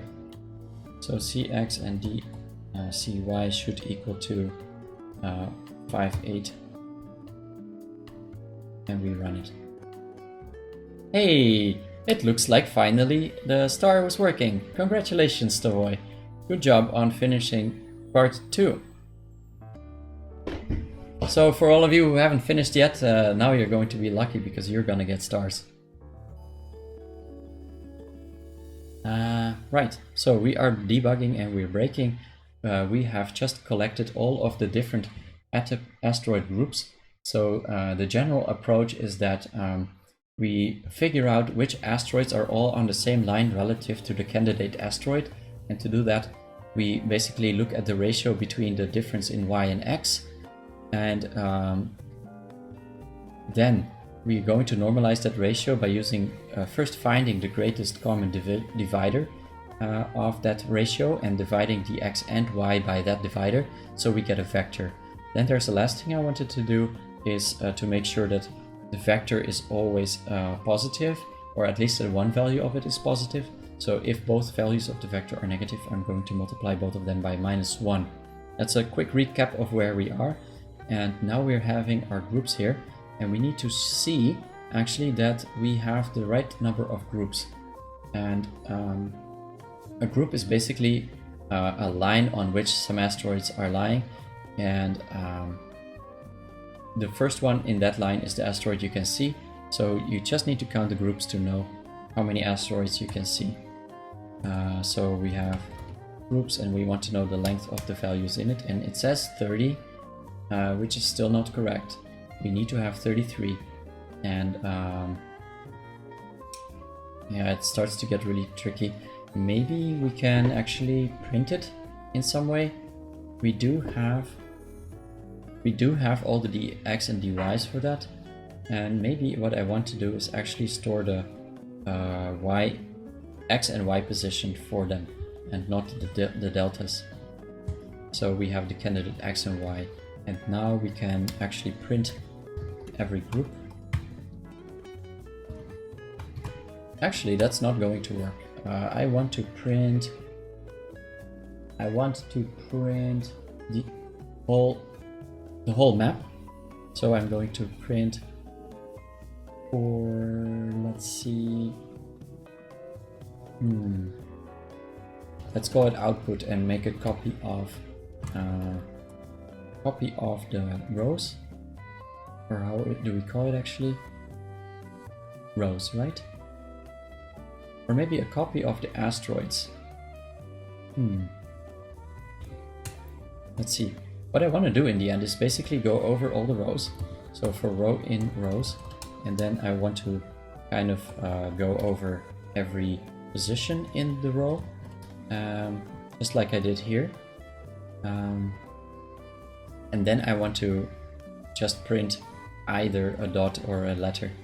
So here we have enumerate row, and we're printing then something, and with no ending, but at the end of every row we do print like that. And my editor is a bit slow, so if you see some highlights, don't be confused about it. It takes some time and then they will be removed. Okay, so we're going to print a dot if we don't have an asteroid there. So y and x. I did it like this, right? I just have a list of asteroids, that's it. Yeah. So what I also can do, if x, y is not in the asteroids, then we're going to print a dot, and else we're going to print a hash. And I want to go and improve that by actually printing the group index of that asteroid. So first let's run it and look at the output. And also I will add another print line so that we don't get our maps mixed up. So now we should get some output here. We see only dots, and okay. So if XY is in asteroids, then we should print a hash, and otherwise a dot. But for some reason X and Y are not found in asteroids. How is that possible? We can have a look at asteroids and see. So they are tuples, and so that looks like it's alright. And we have Y and X. So Y is, for example, in the example we have one down, and let's see, this position of this first asteroid is one down and 0 to the right, and that one should be in asteroids, and it says it is. Okay, so it says it is. Does that mean that we're not enumerating over the rows correctly?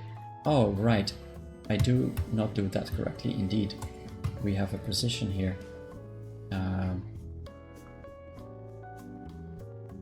Let's see, we have X, Y, and then a position with the value. And here I also call it position, so that's the way we should do it. Now we should have a map, indeed we do. And then we are going to have to look at the groups. So instead of printing a hash, we're going to print the groups where they are. So we need to find out of all the groups that we have. Hey, congratulations Fuzzy McFuzz for completing day 10 part 2. Good job. I'm still working on part 1. I don't know why I'm so slow today, but it's the case, and we do have some time left to finish it, so no problems there. I am going to print some number for that asteroid, and you know what, I'm just going to use real if statements. So like this, we're going to print something, no inline ifs, and else we're going to print a dot without an ending, without a line ending. And here we can still check if x, y is in.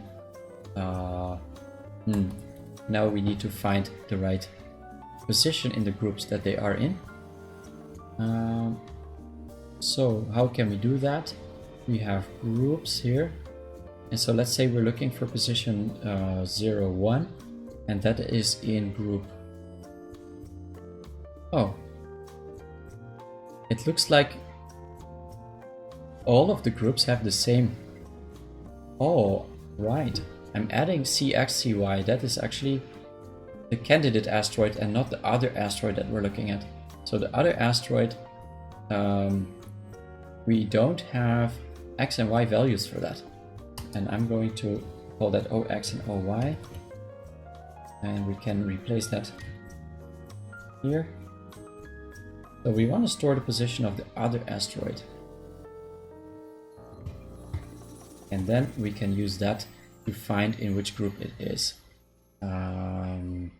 So we can perhaps filter the groups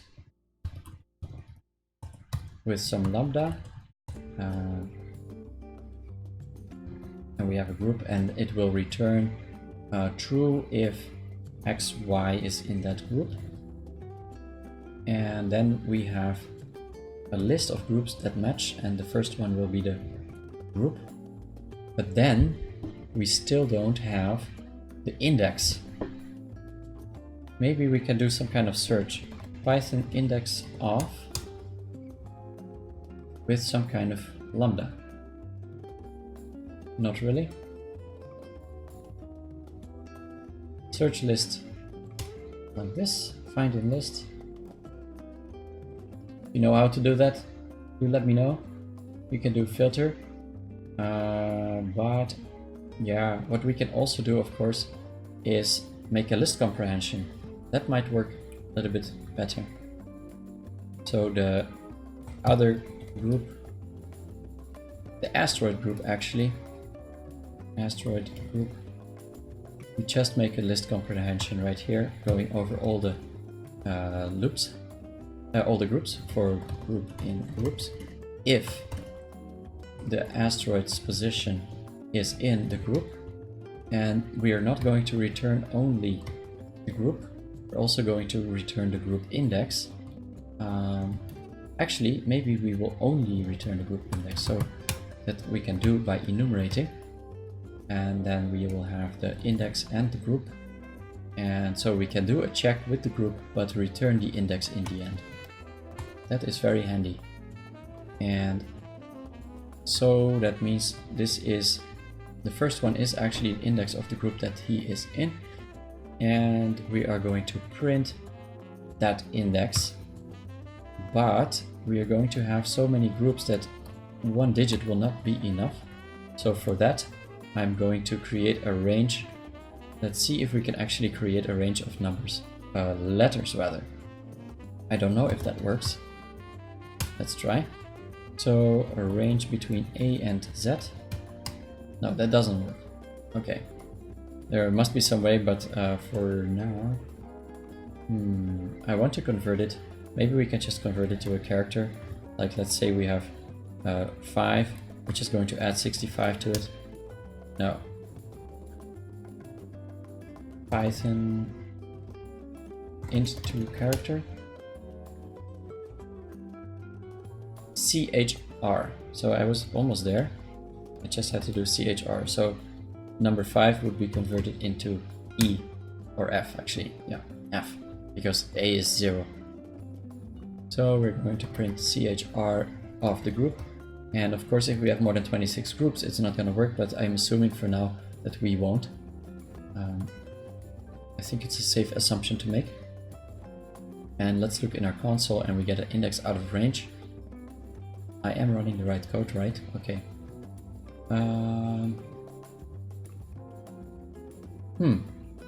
Where do we get an index out of range? We get it on this line.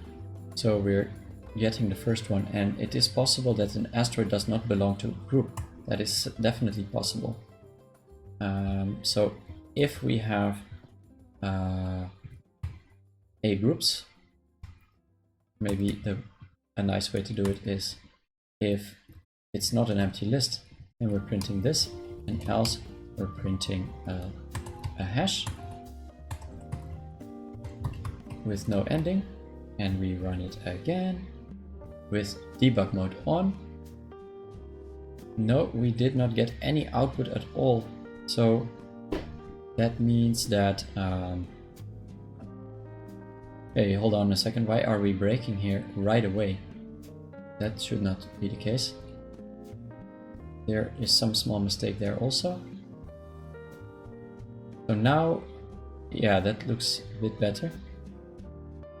But I also want to print the candidate. CX and CY.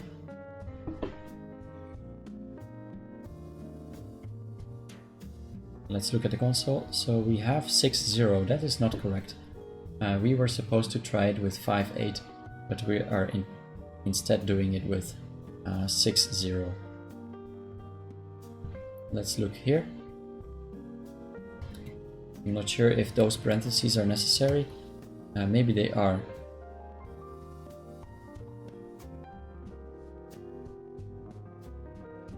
And now we get tuple does not support item assignment.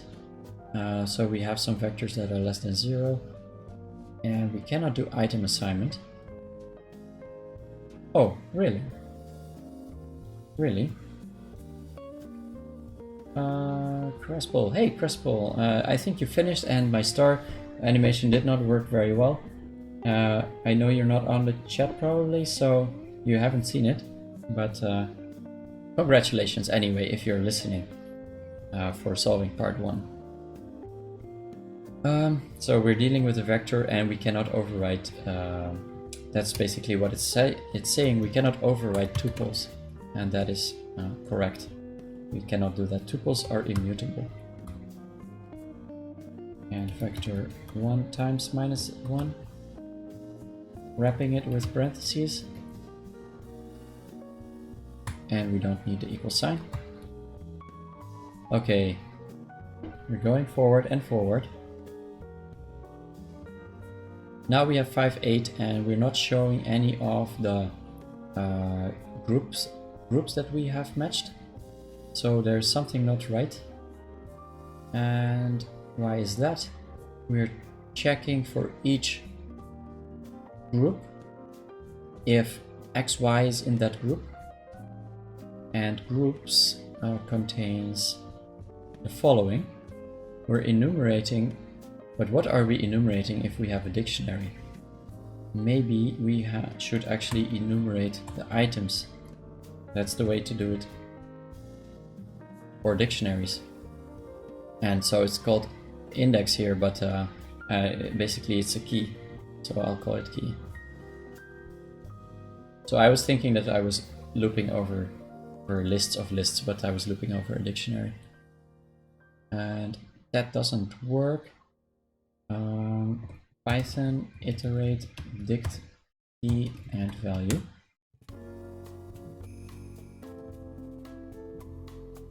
Oh, hold on, it should be groups.items.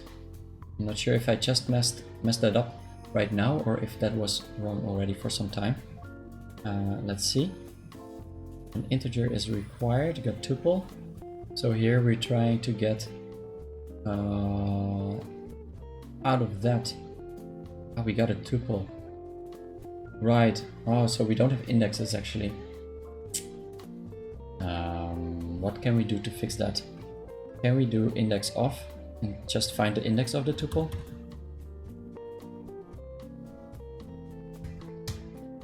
No. So there must be something for that. Index. Just index. Of course no capitals in Python. Yeah, thanks. So we're going to get the index from the keys, right? Like this. Out of the groups. And keys does take parentheses because it is a function, I think. And then we are running it again. Do we finally get a nice map? No, we don't. Object has no attribute index. Oh man. Okay, let's see. Do we do it like this? Or do we do it like this? We do it with parentheses. So we have all the groups, we're checking the keys, and we're doing index on it. Let's see what we actually get if we try to do that. Let's say we have like a some number, and then we're doing index of a. Dict keys object has no attribute index, and that might be true because dictionaries don't have a specific order, and we can force it by making it into a list. Yes, you are on the right page. That's what we need to do. And now you can't actually rely on the position of a key in a dictionary, and you're never supposed to do that, because technically this dictionary might return those keys in a different order every time. And you cannot really rely on it. 65. Look at that. Beautiful. But for now, I'm assuming that it is actually kind of stable. I do see that we go all the way up to W. That means that we really have a lot of groups, and I think we actually had 30 groups. So that means that after the last letter, we're gonna go and have lowercase letters, I guess. Or where is the first? What is the first letter? What is the lowest letter? It's 97, and for the capitals we have 65. And if we go beyond 65 letters or 26 letters, we're going to have brackets. Okay, well that's fine, I guess. It doesn't matter that much. Where is the code that is running? So now we should see all those groups, and indeed some of them have special characters like a slash. Now if one of them would have a hash as a character, that would be quite a problem. Oh man, so how are we going to solve that? I would like to use digits also, so that we have 26 letters and some digits. But in fact, I am not going to. I'm going to render the candidate separately. Well, we know where the candidate is. It's this one. So we don't have to worry about that. So this is also a group actually. The one that is... Oh, look at that. The vertical and the horizontal one are now considered a single group. And that is what I was looking carefully for many times. And is that really the case? Are they really the same group? They are rendered as if they are.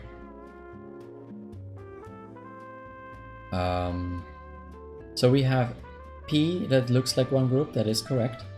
We have R, that's a single group. We have X. I'm just gonna make it a little bit bigger for you to see. And also we get printed something here. It's not important. Okay, so it looks roughly correct, but this thing is bothering me that the vertical and the horizontal groups are considered one group. But I'm not sure really why, because I'm checking very carefully that dy should not be 0, and here dx should not be 0, but the other one is. And we're adding it to different groups, really. And is it possible that cx is actually going to be 0? I guess it is possible if the candidate is on the very left, of the screen. and we're going to have 0, 0. So in the debug screen we should see that in the groups that we have a 0, 0 group, which must never happen. Let's look it up.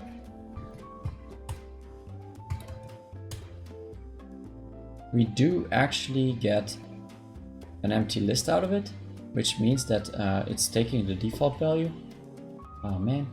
I am going to call this one vertical and this one horizontal. And that hopefully should make things more clear. So our groups look like this. We have vertical group and we have the horizontal group. And in the output, we are still getting... of course they are not in the groups. Yeah, of course they are not. Those positions are not going to be in the groups because... let's see. This gives us the group key. I was checking if X and Y are in the group, but because we are not storing the exact values, are we? Are we storing the exact values? Oh, we are, but only here. And here above we are still storing the deltas and not the actual positions. So, there we go. I think I'm showing mostly how to debug code and not really how to solve it, but I guess most of your time in programming you do spend on debugging, so maybe it's still useful. You're saying that I should sort. Yeah, yeah, I see. That would make it stable, indeed. Okay, so now we have different groups. We have the braces here, brackets here, and we have E's going up and down. Right. Okay, now I want to know how many groups do we have. I'm just going to print that also, then of groups. So that's basically the asteroid count. It's like this. Rerun it. And we get how many? We get 29. No, it's not 29. It should not be 29. And let's see if our other example still works. We had... Yeah, okay, let's see, because I have a breakpoint here and I want to know the right answer also. So the right answer that I got was 3, 4 with 8 asteroids, which is the right answer for this little part of the puzzle. Actually for this one. Oh, hey Emily, welcome back. You're stuck, you say, and you're working on the first part still. Man, this is not an easy one, is it? Well, I hope we can all get guidance from Zarankiewicz. But I do really go...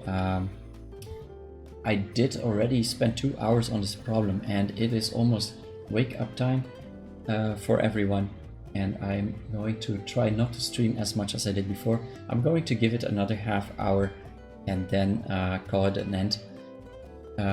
So if I can't solve it for today, I'm sorry, and I'll have to finish it later. And I probably won't have a chance to actually stream my solution. Maybe I can try to wake up a little bit earlier the day after and show what I made.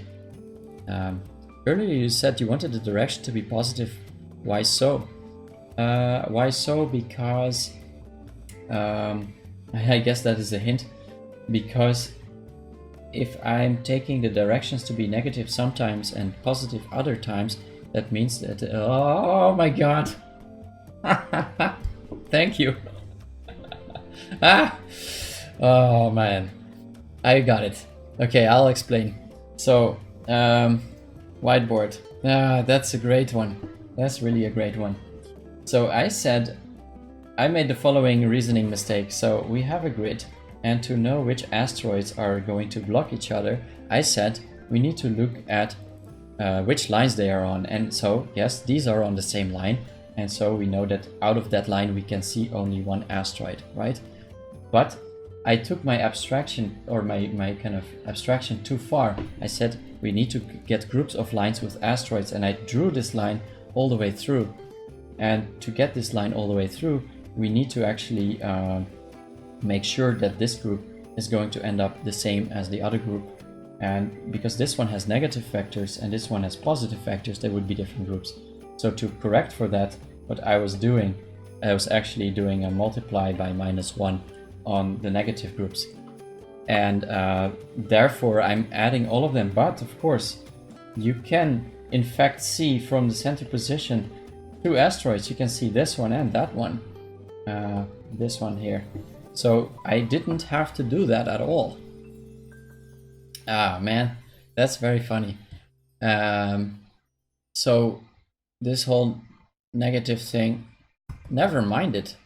And it's also funny that I did have the right answers for the examples without doing that trick. So it might have given me an indication that it wasn't needed. So when we run all of this on the real, let's run it. You know what? Let's just run it on the real code, on the real one. Oh, holy crap! It's printing all kinds of crazy characters. Yeah, and it's very slow also. I don't mind being slow, but now I just have to wait for it. Let's run it again. And we have 272 as an answer. Let's see if that is correct. Ah, no, it's still not correct. Okay. Well, we're slowly trying out all of the ints between 264 and 290. That was the last one I did, number 5. So I'm going to run it again on some examples. We have example2.txt. That should give us at least... oh, and I guess the same goes for the horizontal groups. Right? The same goes for the horizontal groups. If you're on the left... Ah! Okay, so if you're on the left, you can still see it, and if you're on the right, you can see it. So we have some here, and we have some here. So basically that means we have 4 unique groups per how do you call it? Horizontal or vertical line. So this one can be seen and that one can be seen. And how can I store those 2 groups correctly? I think we need... you think there's an off by 1 error. Well, personally, for my case, I think I am off by a lot, most likely. Well, I'm off by 1 indeed, because I'm not counting the horizontal asteroids twice. So most likely it's an off by 1 error, but it could be 2 also. And I'm not gonna cheat by just doing +1 or -1 right now, because I feel I understand the puzzle and I can fix it. So now I want to identify those groups in a clear way.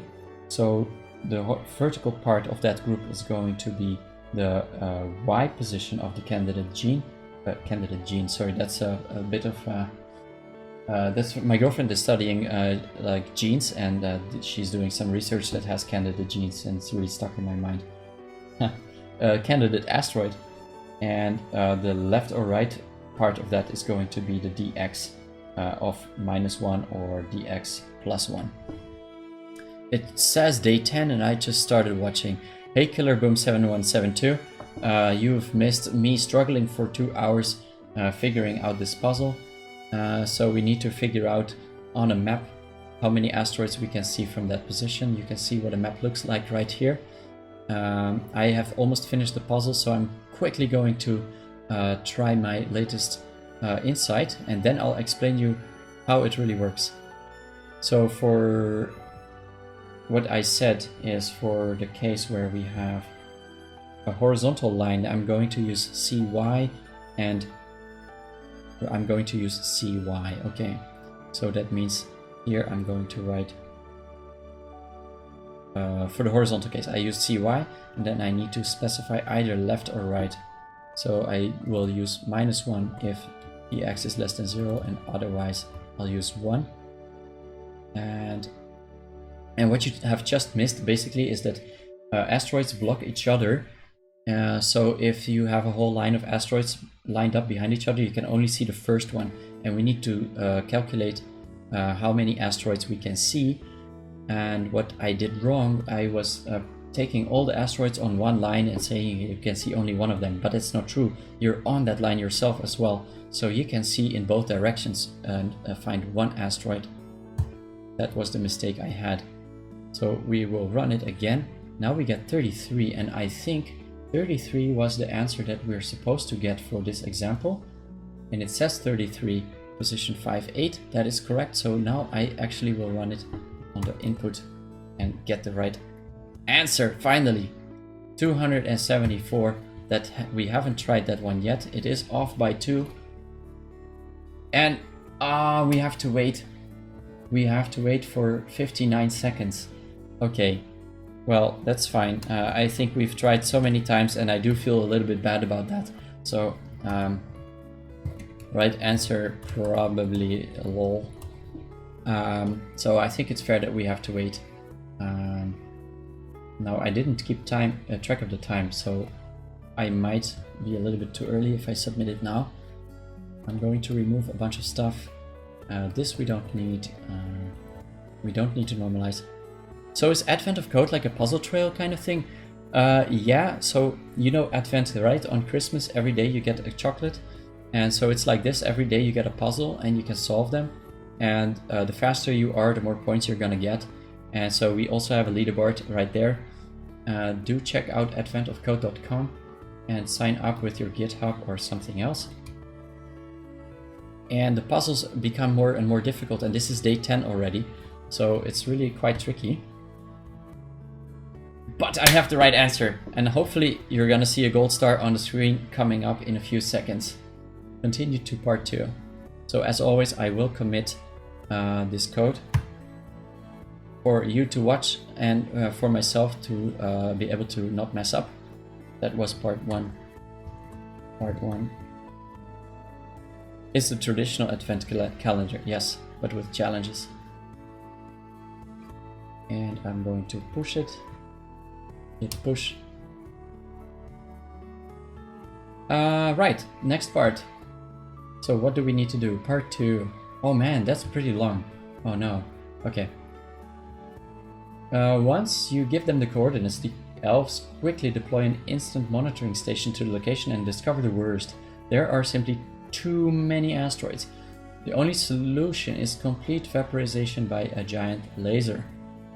Vaporization.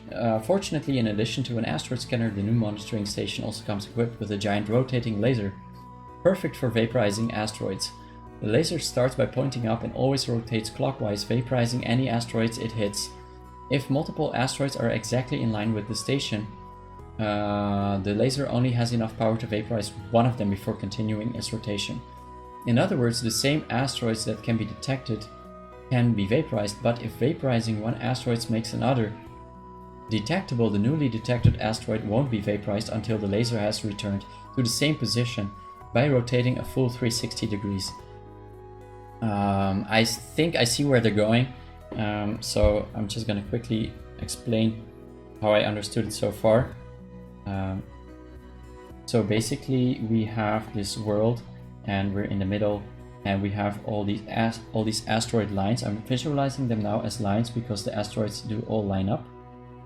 And we have a laser that's going around shooting like this. But actually you don't have to really think of it as a laser going around. It's just that basically you're going to look at the first asteroid in every group in one iteration and destroy all of them, and then you're going to look at the second one. So it's really not like you need to make anything with angles or turning or whatever. You're very intrigued by coding, but I get so annoyed and lazy that I don't get anything finished, which is sad. Yeah, well, maybe it's something to do with putting a lot of pressure on yourself. Coding does take time and patience to learn, and try to take small steps and enjoy figuring out small steps as you go. And really not judging yourself if it doesn't work is really the way to go, I would say. So I'm going to read a little bit more. So the first 9 asteroids to get vaporized in order would be like this. Okay. And some of them won't have a chance to be vaporized until the next rotation. Okay. And then what is the question? The first asteroid to be vaporized is at 1112. The elves are placing bets on which will be the 200th asteroid to be vaporized. Win the bet by determining which asteroid that will be. What do you get if you multiply its x and y?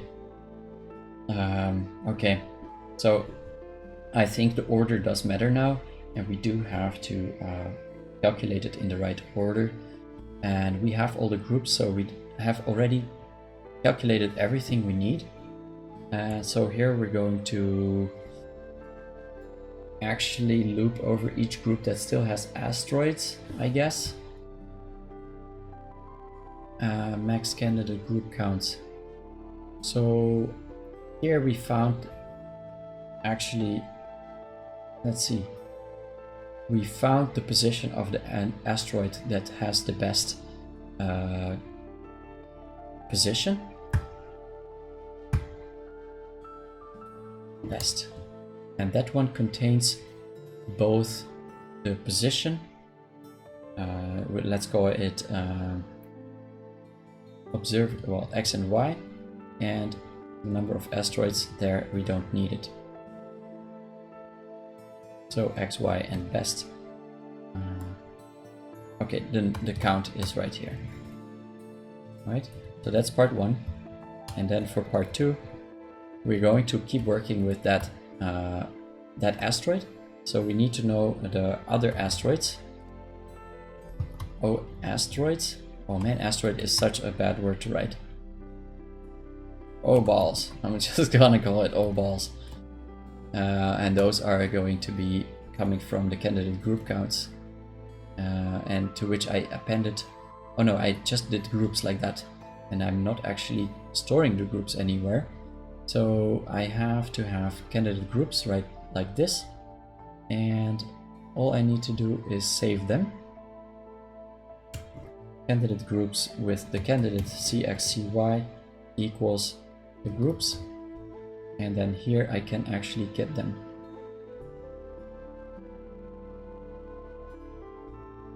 C, X and Y, and let's print O balls just to be sure. Sorry for that term. If you have a better suggestion for that, please let me know. And I'm going to remove all the print statements. Print statements are what makes your program very slow, actually. You might think that it's calculation, but it's actually printing that is the slowest. So we have our list of asteroids, and no, the list of asteroids is right here. So this is one group and it has these asteroids in it and so on. So we need to rotate. That means that we need to order, we need to take from every line the first asteroid, and that is going to be the one that is closest to us. So we need to know the distance for each of them. So first we're going to take the first one out of every group. We need to sort the groups. Let's sort the groups first. So the O balls are going to be replaced. We're going to sort all of the groups. How am I going to do that? I'm just going to go over all of them rather than... well, I guess I could do it in line.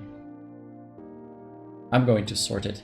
So in Python we can probably sort a list with some kind of extra function. So let's say we want to sort it by absolute. So that means that if we sort it by absolute, then we should get something sorted. Thank you for that. So lambda x returns absolute x, and it expects only one argument and not two. And what if we do sort? No. We need key. Okay, so we cannot use it without the keyword. Right. Okay. So for each group in... You know what, why don't I just call it groups like before? And get rid of this nasty O-balls thing. Then the group is going to be sorted. And if we loop over a dictionary, do I get the values or the keys or something else? I guess it's the values, right? So the group is sorted and the key is a lambda that takes a group and returns the distance to the origin.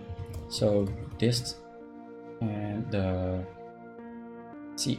x and y, let's say like this. And that is our sorted groups, our sorted group. And sorting by distance going up, that means that the nearest one will be the first item. And then we have a dist function, position 1 and position 2. And the distance function is the square root of, let's see if we can extract it. Let's just call it a and b. And then we have ax, ay is a, and bx, by is b. So we have ax minus bx squared plus ay minus by, there should be an x, squared, and then a square root of this. And we should input this from math, and there we go. And now I'm going to print the S group, the sorted group, to make sure that we're doing it right. And we do get something that does look like it's increasing in distance. Okay, so that's good. And now I want to actually store that group back into the list of groups. And you know what? I'm just going to make a list of groups, and I don't need indexes anymore. I don't need the positions or the names anymore. I will just use indexes. That means I can actually do a list comprehension. I can just do like a sorted group for group in groups, like that.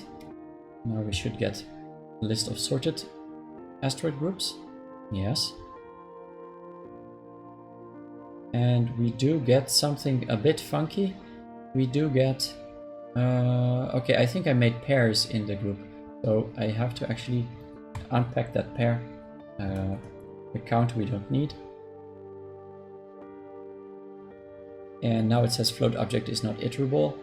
And where is that exactly? That's in the place where I'm doing the dist function most likely. No, I'm iterating over something. And groups. You know what? I'm going to print groups again, or what? No, I'm going to do debugging and see where we end up. So groups right now contains a dictionary which has, wow, what is this huge number actually? I'm not sure what that number means. I think we just need to use, you know what, I'm just going to go over the group's values, because I'm not sure if what I'm doing is correct. Not enough values to unpack, so maybe it should be like this in the end. Still not. Oh yeah, it is correct. I'm just looking at the wrong place. I should have looked at the second part. This is not necessary anymore, so I'm going to actually hide it, because it is a bit confusing. Yeah. Okay, so now we have our groups sorted, and we can find out of every group the first asteroid, but we also need to order the groups by angle. So we need to calculate the angle, and we are going to start by pointing north, I think. So we have a laser. It starts by pointing up, okay. So we need to calculate the angle between A and B, and let's use degrees for that. So the angle is done by, wow, how was that again? That's something I'm just going to look up. I think it's basically the sine of a dA by dx by dy or something like that. I'm not sure. Angle dx dy. Arctan.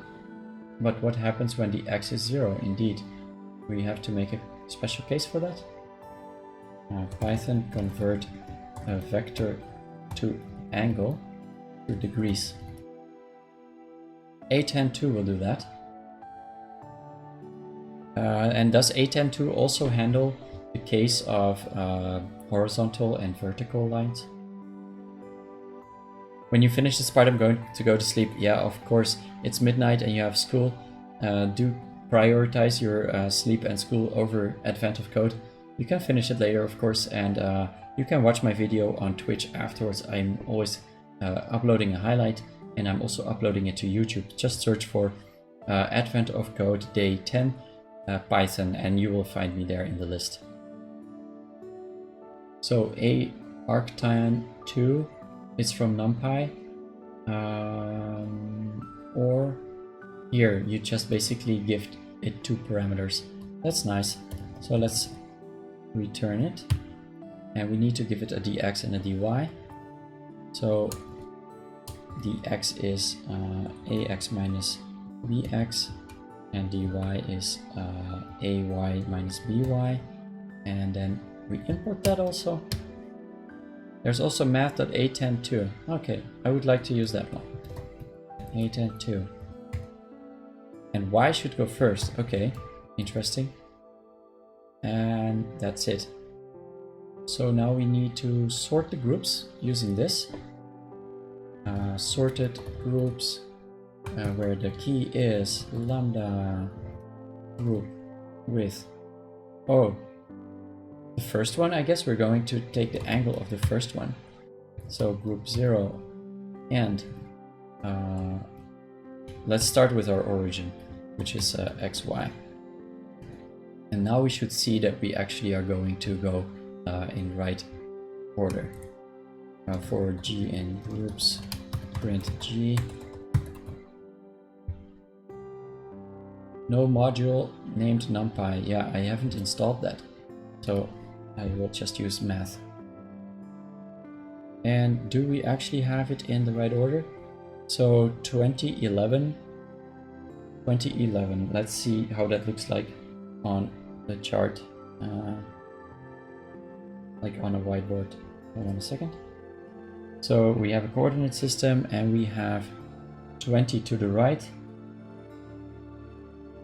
and we have 11 up. Oh wait, I should draw it a little bit differently, like 20 and 11. And then we have another one that's 21, that's a little bit more to the right. And we have 8 that is a little bit less high. So it is like this. No, it is like a little bit more to the right and a little bit lower. So that is actually going rightwards. So that looks correct. I'm going to assume that it works. It's just built in anyway. And as far as I know, I've done my calculations correctly. So now we have the groups sorted. And then we're going to go over every group. Wow, we're also going to have to remove all those asteroids from it all the time, which I guess will be fine. Let's do like a while loop. No, let's not do a while loop. Let's go over all of the groups. Time is ticking. I have about 10 minutes left, and then I'm going to pass. So we take the first item from the group. So that means we can do group.pop0. Nearest is this one. And we have a count that we keep as 0, and we're going to increase count by 1.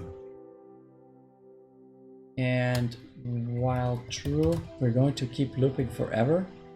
And when count is 200, we're going to break. 200, break. And what are we gonna print? We're gonna print nearest. Oh, I guess that is it. Okay. Pop from empty list. Okay. So we need to filter. If group is empty, then we're going to continue. Continue. And the output is going to be the nearest, well, the asteroid that we are popping. We're popping asteroids actually. That's funny.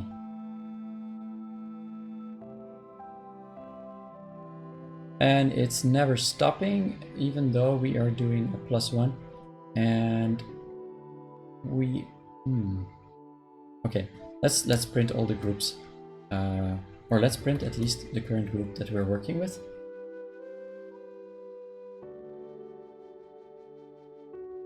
And we have a lot of empty ones, and so we can skip them.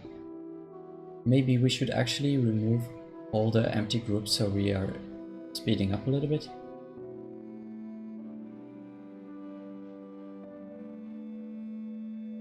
Okay, so here I say pass. Maybe I shouldn't say pass. So it says 114 in the end. That is the last one that we've reached, and now it is stuck. And I'm not sure why.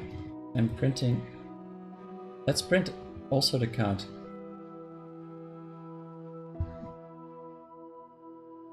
$364. So we've already we already went too far. So that's because I'm not checking inside the loop. Good morning. So here we can stop.